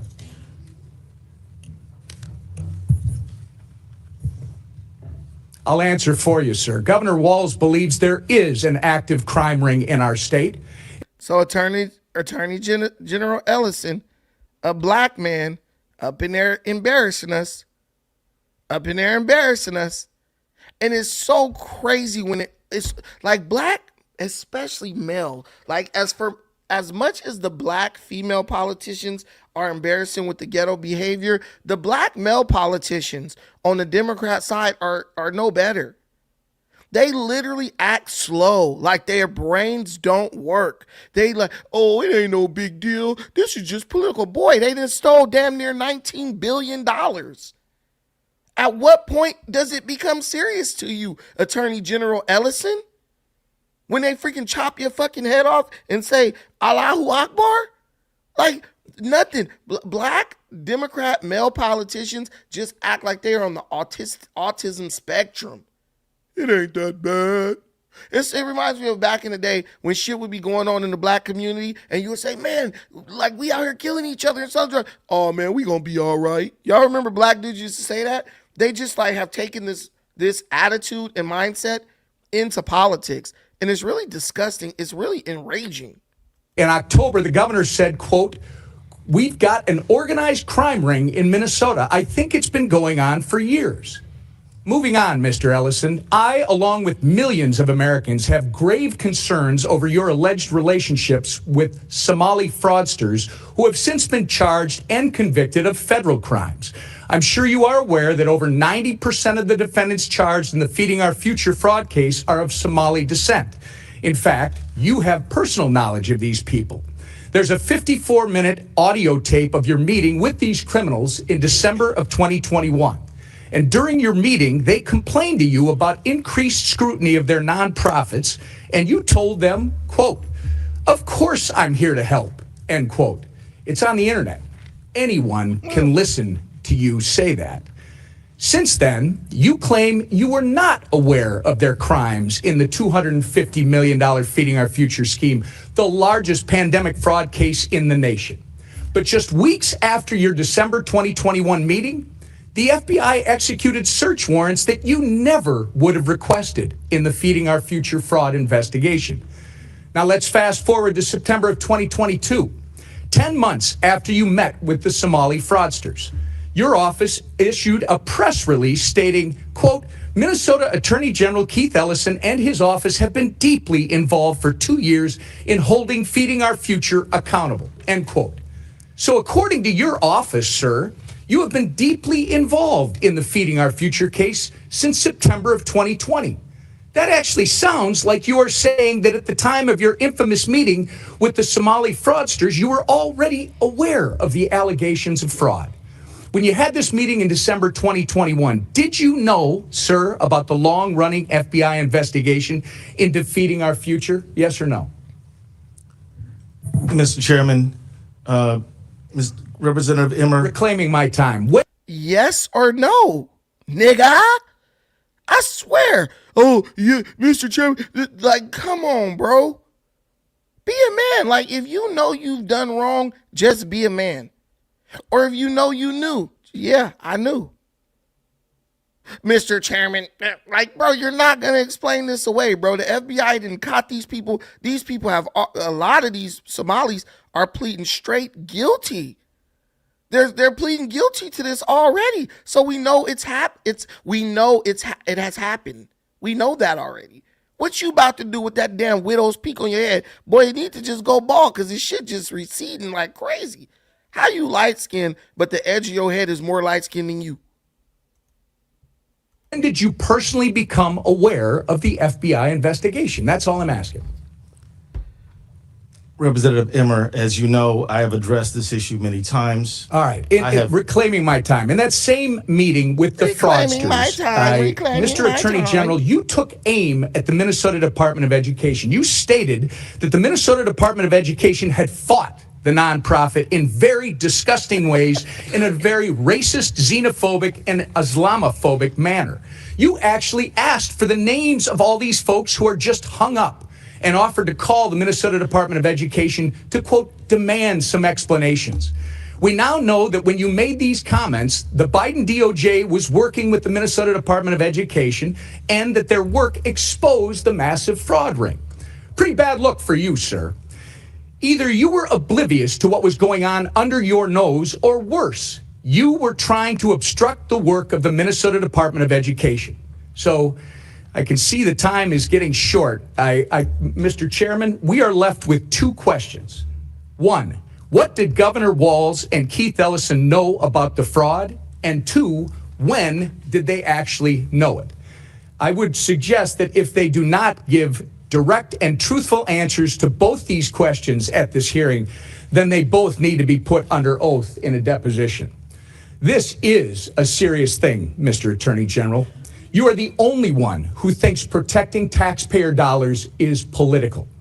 Mr. Ellison, my concern is that you actively obstructed this investigation in exchange for campaign donations, a quid pro quo. If these concerns are proven to be true, you should be disbarred and you should go to jail. I yield back. Gentleman yields back. Chair now recognizes Ms. Norton from Washington, D.C. Thank you, Mr. Chairman. It is critical that the federal government support people who need assistance with food, housing, and health care. Unfortunately, as long as the government provides these services, there will be bad actors trying to take advantage of them. We need to prevent and identify these fraudsters so that social services can reach those who need them. However, we cannot recklessly deny help to many people who need services. Who the hell is...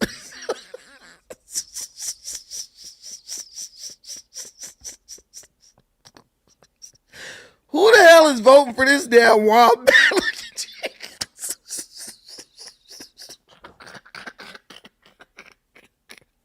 Y'all, I'm not gonna lie. I was looking down at my phone, and when I looked up and saw this lady talking, bruh, who the...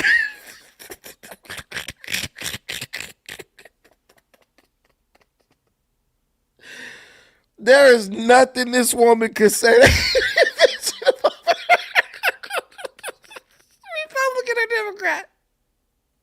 Republican or Democrat, ain't a damn thing this lady can say to make me vote for her. Dude, what is going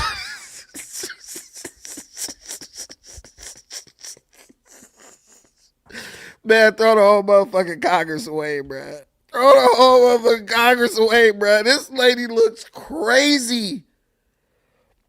This lady looks crazy. Woo, shit. Damn, she looks fucked up. Man, I know I'm fat and I be breathing hard, but she sound like she can't even breathe. Baby, is you gonna make it? These are people making decisions about what's best for you. She look like one of them old black ladies who you don't like, the kind who used to pinch you in church while your mama wasn't looking. She's horrible. Woo, Miss Norton. Damn, she looks fucked up. Unfortunately, as long as the government provides these services, there will be bad actors trying to take advantage of them. We need to prevent and identify these fraudsters so that social services can reach those who need them. So now the Democrats is out here saying, oh, the Somalis are not guilty. It's the white folks over them who are taking advantage of them. So when the Somalis is rolling around in luxury cars and shit, building apartment buildings in Nairobi, Kenya, it's the white man's fault. We were recently in Nairobi, me and Sucker Season LA in the comments, and he actually ran into a Somali lady who was like, yeah, they doing all types of fraud. They using that money from America to build apartment buildings over here in Nairobi in a little area called South B, where I have an apartment. The Somalis there know that the Somalis here are committing fraud because these fools left broke and they coming back with millions. So if there was any doubt, if you have any doubt that this shit is happening, it's definitely happening. We have personal experiences with the people who are Somali in Kenya who will tell you that these people are doing fraud. We did some ethnographic research where we went and walked among the Somalis. Man, what the fuck do you want me to say about the Epstein files, Lewis? I'm gonna give you the link, Lewis. Come up here and talk about the Epstein files, man. I don't know what the hell you want me to say about that. I'm kind of sick of the Epstein files. But if you want to come up here and talk about it, there go the link. Yeah, this lady is crazy. This lady look like Isma off of Emperor's New Groove. However, we cannot recklessly deny help to many people who need services because of a few bad actors. You know what I think they should do? They should just cut all these motherfuckers off welfare, period. Y'all done stole enough, billions. You all are disqualified from any form of government assistance, Section 8, anything for the next 45 years. Bet you they start snitching on each other. My Republican colleagues have now held 2 hearings to talk about fraud in one single state. But they have completely ignored the fact that the Trump administration is the most corrupt administration in history. Boy, she can barely breathe, but she got enough air to bash Trump. If Republicans really cared about fraud, abuse, and holding criminals accountable, they would call them out. Donald Trump for firing 17 inspectors general. Ooh. These internal watchdogs. I think this lady is also drunk. I think this lady is all like, could you imagine how enraging it must be to sit here and be like, these are the people who people have elected to run our country? These are the people, like, maybe they're good on the campaign, but honestly, these people are terrible when it comes to just day-to-day regular stuff like reading. Eagle Eye, she's a liar and the truth ain't there. Leave Trump alone, woman. Man, they gotta deflect. $19 billion of alleged Somali fraud, and they're trying to figure out a way how they can make this about Trump. If you got something on Trump, bring it up. If you don't, shut the hell up and focus on what you're supposed to be focused on. They're defending people who are robbing this country. And let me tell you, if these were Republican voters, they'd be all over them. They're sending these Somalis and shit the dog whistle. If we get elected, you ain't got to worry about this shit. I promise you, if a Democrat gets elected in the next general election, all this Somali fraud shit going away. All the fraud investigations are going to go away. Because they think that the taxpayers' money is their personal piggy bank, their personal slush fund. The front line of rooting out waste, fraud, and abuse of federal agencies. The Trump administration has also retaliated against whistleblowers and allowed administration officials to engage in serious conflicts of interest that often cross the line into outright corruption. We need inspectors general, whistleblower protections, and rules prohibiting conflicts of interest to protect federal programs and make sure that people can get the services they need. Across the country, Americans are struggling to afford their health care, premiums, and groceries. The Trump administration should be strengthening the social safety net, not cutting the safeguards that catch the fraudsters taking advantage of it. And I yield back. Gentlelady yields back. I'll now recognize myself for 5 minutes. Governor Walz and Attorney General Ellison, my questions are going to be simple and direct. Governor Walz, you were inaugurated as governor on January 17, 2019, and have served in that role through 2 terms ever since, correct? That's correct, Mr. Chairman. During the time period 2019 and 2020, while you were serving as governor, isn't it true that state auditors and officials raised concerns about fraud and vulnerabilities in programs overseen by your administration? I can't confirm that, but I'm assuming we have always ongoing OLA. I'll take that as a yes. Those warnings were communicated to senior officials in your administration, including yourself, correct? I can't speak if it was directly. I think the correct answer to that would also be yes. Despite those warnings, you did not order a broad stop payment or suspension of payment in any program at that time, correct? We're not going to stop payments of feed children until we have the proof that things happen. In 2019, we did start taking action. I went to the legislature. Okay. Governor Walz, when fraud concerns were raised early in your tenure in the Child Care Assistance Program, did your administration stop payments at that time?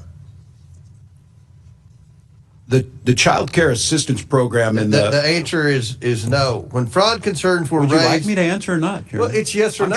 I want you to help. You've already answered the question. You said you didn't ever stop payments, and that's what the problem is, and that's what the Democrats are complaining about. Oh my gosh, Trump stopped payments. Well, my God, you lost billions to fraud in Minnesota. That's what this hearing's about. Chairman, these people are so ridiculous and corrupt. They've been defrauded out of billions of dollars, and this is how you know that they're in on it. Though they've been defrauded out of billions of dollars, they are still trying to get the government to continue to send federal dollars there. They're like, we know we lost between $8 and $19 billion, but that doesn't mean you should stop sending money. And then they'll turn around about how Trump's spending money on a war and it's wasteful. Guys, listen. You're not managing your state. You mismanage your state, and many people believe, I'm one of them, who believe that you actually engaged in fraud and you taught people in Somalis how to do fraud.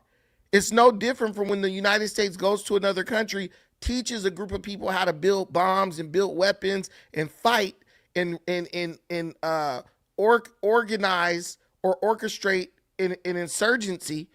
And then they go back 20 years later as the enemy, and those people use the same skills that the United States taught them against the United States. It's the same thing that happened when the United States trained the Taliban on how to fight against the Russians. And then years later, the United States was fighting against the Taliban, and the Taliban were using the same tactics and even some of the same weapons against the United States military. This is what's going on. These con artists, these politicians in Minnesota, they taught these people how to fraud the government. And now and they got good at it. They got so good at it that they were able to do it to the tune of billions and billions of dollars, and dudes like Tim Walz protected them. And now Tim Walz and these guys are like, well, all we got to do is resign. The Somalis are the ones who are the fall guys. Another instance where black people are the fall guy for the Democrat Party. Another instance of where black people are taking the fall for the Democrat Party, man. It's very obvious how they're running this and what they're doing. Shout out to my girl, Mary Ellis, Eagle Eyes, for the $10 holler in the super chat. Thank you so much. Guys, I think we're at 3. We got 3. We only need 2 more. 3. Oh, no. We got 4. That puts us at 4. She gave a $10 holler. She put us at 4. We only need 1 more. 1 more. All right, guys. So let's keep going. This is getting heated. You didn't stop payments because you didn't want to rock the boat. And when fraud concerns were raised, Chairman. When fraud concerns were raised in Medicaid, home and community-based services, did your administration stop payments? No, you did not. When fraud concerns were raised in non-emergency medical transportation, did your administration stop payments? Chairman, if I could mention what a stop payment meant by what the administration did last week is 400,000 children without health care. Are you stopping payment if one person? We believe that's your fault and the Attorney General's fault because you do nothing about fraud, even though everyone in America sees our Medicare error rate is lower than your state. Fraud. You have but your fraud rate is way high. See, and that's what they do. Oh, well, the children don't have health care. Well, Tim Walz, you should have thought about that. You should have thought about that when you saw that Feeding Our Futures was committing fraud, and you should have immediately stopped giving you should have immediately either petitioned the federal government or did it yourself, stopped payment to these organizations. These organizations have to actually be approved through the state. If these are 501c3s and 501c4s, this runs through the state. They're the ones who you file all this shit with. And then, no. You file it with the federal government, but there's some role the state plays in it. They can alert, hey, I don't think you guys should be giving them any more money. Tim Walz and were not doing their job, basically. They weren't doing their damn job, and now they want to use children. Oh, they're not going to have health care as a to try to like tug at your heartstrings so they can keep sending American taxpayer dollars there. But can you guarantee that none of those dollars will be taken through fraud? And that's what I would say. If I was Trump or I was one of these guys, I would say, look, we'll send the money there. But if we find any of the money was taken through fraud, you get to do the jail time for it. We're going to give you 20 years in prison. I bet you he ain't going to want you to send the money in. I bet you he won't want you to send the money. He going to say, fuck them kids. It's crazy. Been defrauded. You have not been good stewards of the taxpayer dollars. And the Democrat position is, well, keep the money flowing. The American taxpayers have had enough. I think that's a fair characterization. They want their taxpayer dollars spent wisely. 100%. The American people have had enough. We over here complaining about how much money we got to spend to defend this country from Iran. But then they expect us to just lay down while these damn Somalis and Tim Walz and his buddies rob us blind. No, I don't mind spending money to blow the shit out of a bunch of terrorists. But, dude, giving it to a bunch of Somalis who we are supposed to be helping, who are supposed to be Americans first, and Somali Muslims second, no. Chairman Comer is 100% We all support social programs. That's not a fair characterization. But if you're going to waste the money to fraudsters, then we have to stop and recalculate. We're not. We're putting them in jail when we can, Chairman. And some of these programs are crafted in such a way that there's a procedure to follow. And I'm with you. $1 is too much. I don't think there's a lot of difference here if you want to help us get at this. The question is it a sledgehammer or is it a scalpel? I understand there's no political upside. Well, let's get into what we've talked. You eventually did pause payments in certain programs, but that wasn't until late 2025 after the federal government stepped in. Is that correct? I don't think that's a fair characterization of stepped in. We've been partners in this and working on them. But let's move on. And that decision occurred only after large-scale fraud had already taken place for years. Now, Governor Walz, employees inside state agencies raised concerns about fraud and improper payments for years. Is that correct? Inside agencies, we've been prosecuting them for years. Yes. But they have raised concern. Agencies have raised concern about fraud in Minnesota, correct? Each of those, yes, when they do and they're prosecuted. Some of those employees faced retaliation after raising those concerns. Is that correct? That is not correct, Chairman. Okay. Minnesota has strong whistleblower protections. Attorney General Ellison, you are the chief legal officer of the state of Minnesota, correct? Yes. Your office advises agencies on compliance with federal and state law, correct? Yes. Retaliation against whistleblowers reporting fraud is unlawful, correct? That is right. At any point during your tenure, did you tell state agencies to stop payments due to credible fraud allegations, yes or no? Sir, we prosecuted over 300 people in the Medicaid fraud area. 300, I would predict is a drop in the bucket. But you've never said to stop payments. That's it's one of the highest rates in the country, sir. Well, you have one of the highest fraud rates in the country in Minnesota. That's not true. And my office doesn't have the authority to do a stop payment. Right. We prosecute criminals when they're presented us by the agency. So the answer is no, unfortunately. No one's ever from your office said to stop payments until we can get the fraud under control. So to summarize, my office doesn't have the power to stop payments. Well, yeah, you technically don't have the power to stop payments, but you damn sure got the power to let the people who do have the power to stop payments know, hey, you might want to stop payments because there's a bunch of fraud going on right here. Ellison is as guilty as sin, and he's gonna keep playing stupid and trying to weave through the minutia in an attempt to try to avoid and escape having to explain why his office is investigating the fraud. His office found the fraud, but his office never told anybody they should move to stop the fraud. Okay, guys, we're going to call it a day on this one. We got one little bonus that my daughter was telling me about right now. There is a situation where a Marine was, I guess, in a hearing and allegedly had his hands broken as he was being dragged out of the hearing, screaming, "No one wants to die for Israel." What happened? But we don't know if his hands are actually broken. You can hear his fingers snapping. But you don't know if that, it could have just been his bone cracking. Like, he might have rickety. Well, look, so we about to talk about it right now. So this Marine, he's arrested. And I guess his arms are broken. I'm trying to look for the original video. You know what? Okay, here it goes right here. Tim Sheehy, Senator Tim Sheehy, involved in brief struggle with police and protester. Man, we just gonna watch what happens. F it. Let's just watch what happens.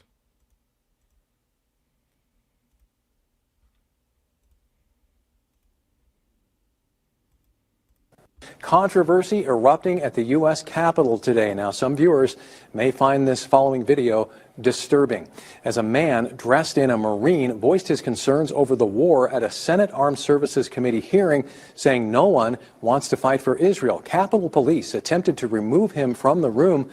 U.S. Senator Tim Sheehy stepped in to help. He says he was trying to de-escalate the situation when the Marine had his arm broken as it got stuck in the door. A CBS News correspondent identified the protester as Brian McGinnis. McGinnis is a Green Party candidate running for Senate in North Carolina.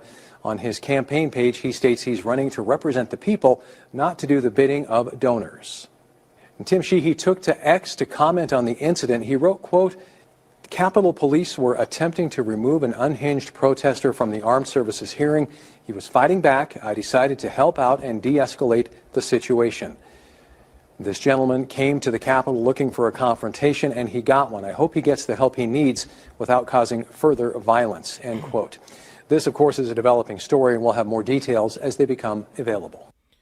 Okay, so guys, basically, if what's being said in the report is true, we'll have to do our investigation. Basically, this guy is running for a position. His name is Brian McGinnis. And he's running Brian McGinnis. So he's a Marine Corps veteran, and he is a Green Party candidate for the U.S. Senate in North Carolina. And they're saying that he disrupted the hearing to protest the U.S. military involvement in Iran and support for Israel. So the Capitol Police were attempting to remove him from the room as he disrupted the hearing, and he hugged the doorway. And if you saw the video, and we'll get that back up for you. Hold on. If you looked at the video, he kind of like stuck his arm in between the doorway like an idiot. Let me see. Yeah, he stuck his arm in the doorway to prevent from getting dragged out of the hearing. Wants to fight for it. I'm not mad at him for standing up and saying that nobody wants to die for Israel. But bro, you're disrupting the hearing. If they ask you to leave, just leave at that point. You did what you had to do. What I feel immediately is this guy was trying to make a scene to use it during his campaign, because everybody has a problem with doing this and doing this and doing that for Israel, but they had no problem when Biden was sending missiles and bombs to Israel to go after Hamas. That's what I don't understand. Why do these people only have a problem doing stuff for Israel when it's a Republican doing it, but when it's the Democrat, crickets, absolute freaking crickets when it's a Democrat. I just believe the Israel thing is just being used as a weapon. It's being weaponized against Republicans. But nobody had a problem with Biden throwing billions at Israel to bomb Gaza mercilessly. And then Trump ended the Gaza conflict. So it's not like he's just doing this just for Israel. If that's the case, he would have just let Israel keep bombing Gaza into oblivion. But the injury footage, the video footage of the struggle shows McGinnis' arm hooked around the door frame. An audible snap can be heard as he is being pulled away. McGinnis and his campaign manager claim his arm was broken during the scuffle. Capitol Police confirmed he was treated for an injury, but did not specify the nature. Charges: McGinnis was arrested and faces 3 counts of assaulting a police officer, along with charges of resisting arrest and unlawful demonstration. 3 Capitol Police officers were also treated for injuries following the altercation. Yeah, that dude ain't getting elected. He's going to be in jail. Senator Tim Sheehy stated on social media that he intervened to de-escalate the situation because the protester was fighting back and looking for a confrontation. Brian McGinnis' campaign maintains that he was peacefully exercising his right to be heard and was assaulted by the senator and police, resulting in the injury. Capitol Police stated that McGinnis put everyone in a dangerous position, and that he got his own arm stuck in the door while resisting removal. 100%. That's what I saw. I ain't no narc or nothing, but I saw him put his arm through the backside of the door to prevent them from dragging him out. So, I mean, it's not like they stuck his arm in the door and then snapped it. He did that to himself. I'm not going to sit up. What I'm not going to do is I'm not going to sit up and condemn Jasmine Crockett for being ghetto and acting like an imbecile and then give this guy a pass because he brings up Israel. We're not doing that. This dude was out there acting like a hood rat. You know what I'm saying? He was out there acting ghetto, and he got his ass drug up out of there and got a broken arm to boot. We got to do this stuff with decorum. You got to be peaceful at all times. They're the Democrats, the Green Party, which is just nothing but dirty Democrats, just by another name. But yeah, I'm not going to condemn black political officials who act ghetto and act like hood rats. So I'm not going to give white representatives who act ghetto and act like thugs a pass when they go up in the chamber acting a fool. You made your point. You put on your Marine uniform. You know, the imagery of it is just terrible. Because it really does look like I'm not a veteran. It looks like an actual Marine is fighting the Capitol Police. And when I tell you guys, these politicians, these people, they're all, you remember they used to talk about the 5-second soundbite? Now everybody's trying to get the 5-second or 10-second video clip, right? And that's what he wanted this to look like. Oh man, a Marine went against the Capitol Police over the United States spending money on Israel. Well, if we can't give money to Israel, let's stop giving money to everybody.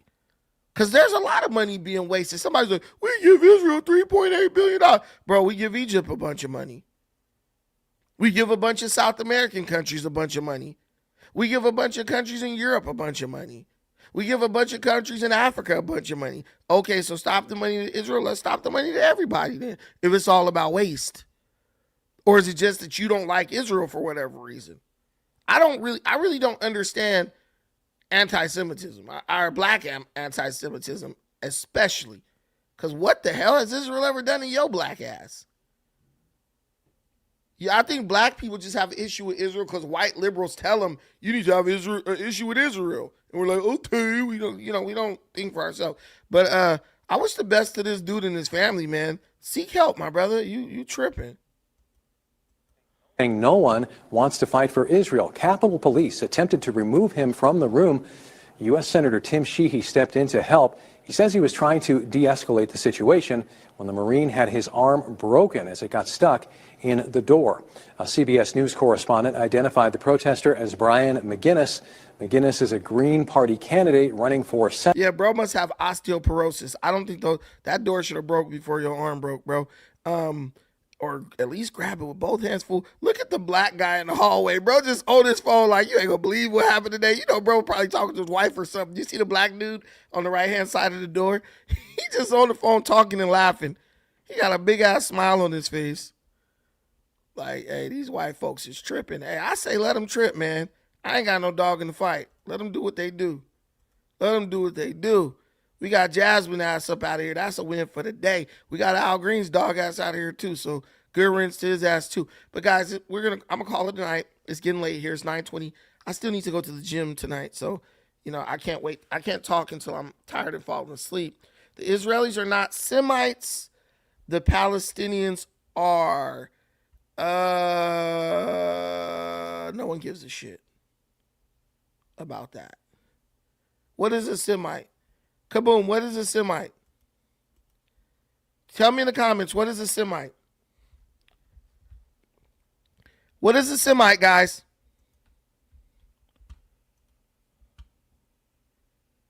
Mary Ellis, are you a Jew?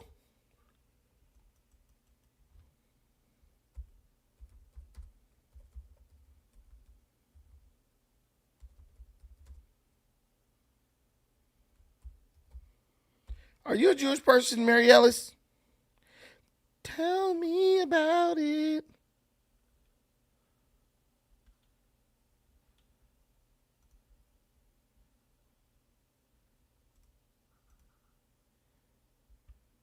I thought you was talking about some shalom the other day. Stop playing. What is a Semite? I want to know. What is a Semite? Oh, you're a former Hebrew Israelite. Okay. My girl. Okay. What is a Semite, guys? I'm asking a question. What is a Semite?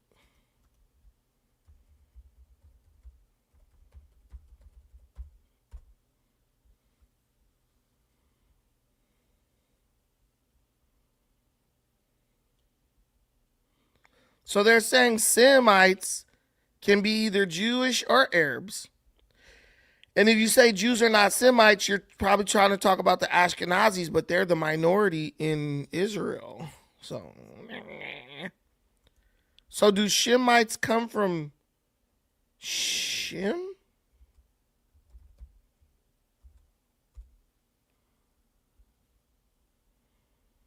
Okay, so the Semites are the descendants of Shem. The Arabs are Semites. The Hebrews are Semites. The Akkadians are Semites. The Phoenicians are Semites who spoke Semitic, right? So they are the descendants of Shem, right? That's what they're telling me here. And I want to put this all in context for you if you black. And I want to show you where we at with this, where I'm at with it. We got the Bible here. This is all based on the Bible. Not really a historical book, but for some reason we play along, and that's okay. So here we go. God went on to bless Noah. This is in Genesis, the 9th chapter, verses 1. God went on to bless Noah and his sons, and to say to them, be fruitful and become many and fill the earth. A fear of you and a terror of you will continue upon every living creature of the earth, upon every flying creature of the heavens, upon everything that moves on the ground, and upon all the fish of the sea. They are now given into your hand. Every moving animal that is alive may serve as food for you, just as I gave you the green vegetation. I give them all to you. Only flesh with its life, its blood, you must not eat. This is one thing here too.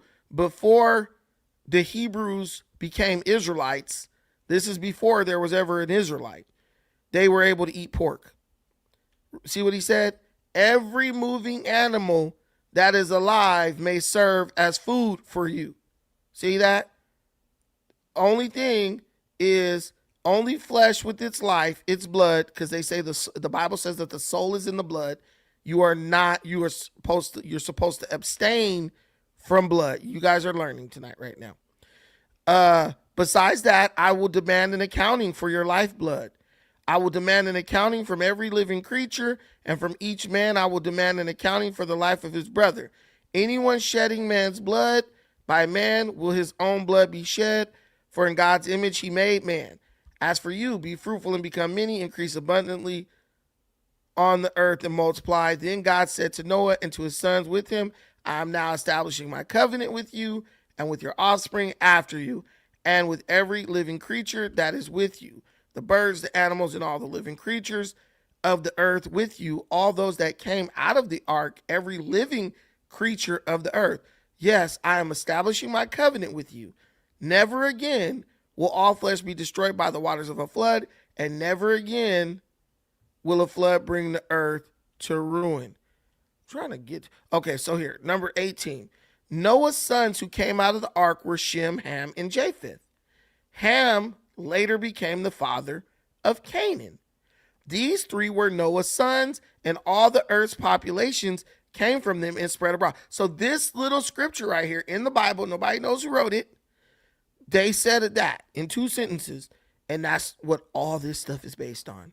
2 sentences in a book who nobody knows who wrote it. They're telling you, this is what they're convincing you. This is what I'm saying, kaboom. This is what they're convincing you.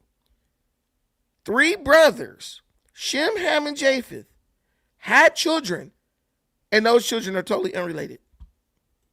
They cousins. At the very least, they're cousins. But they're telling you that none of you is in this next dude, and none of him is in you. And y'all different, so y'all get to go kill each other or hurt each other or whatever, right? They said Jews aren't Semitic. The Palestinians are. Listen, man, if this is true, we all got some Semite in us because we all cousins. And the Bible says, do not abhor the Edomite because he's your brother. So that shows that even thousands of years later, God, the God of the Bible, still recognized the fact that these people, though they may have came from different sons of Noah, were still brothers. So I really don't understand what the big hullabaloo is about. 3 brothers had children, they're cousins, same blood. Same blood. If every man came through that person, those 3, every person is related. And if you look at genetics, there is damn near no genetic difference between human beings.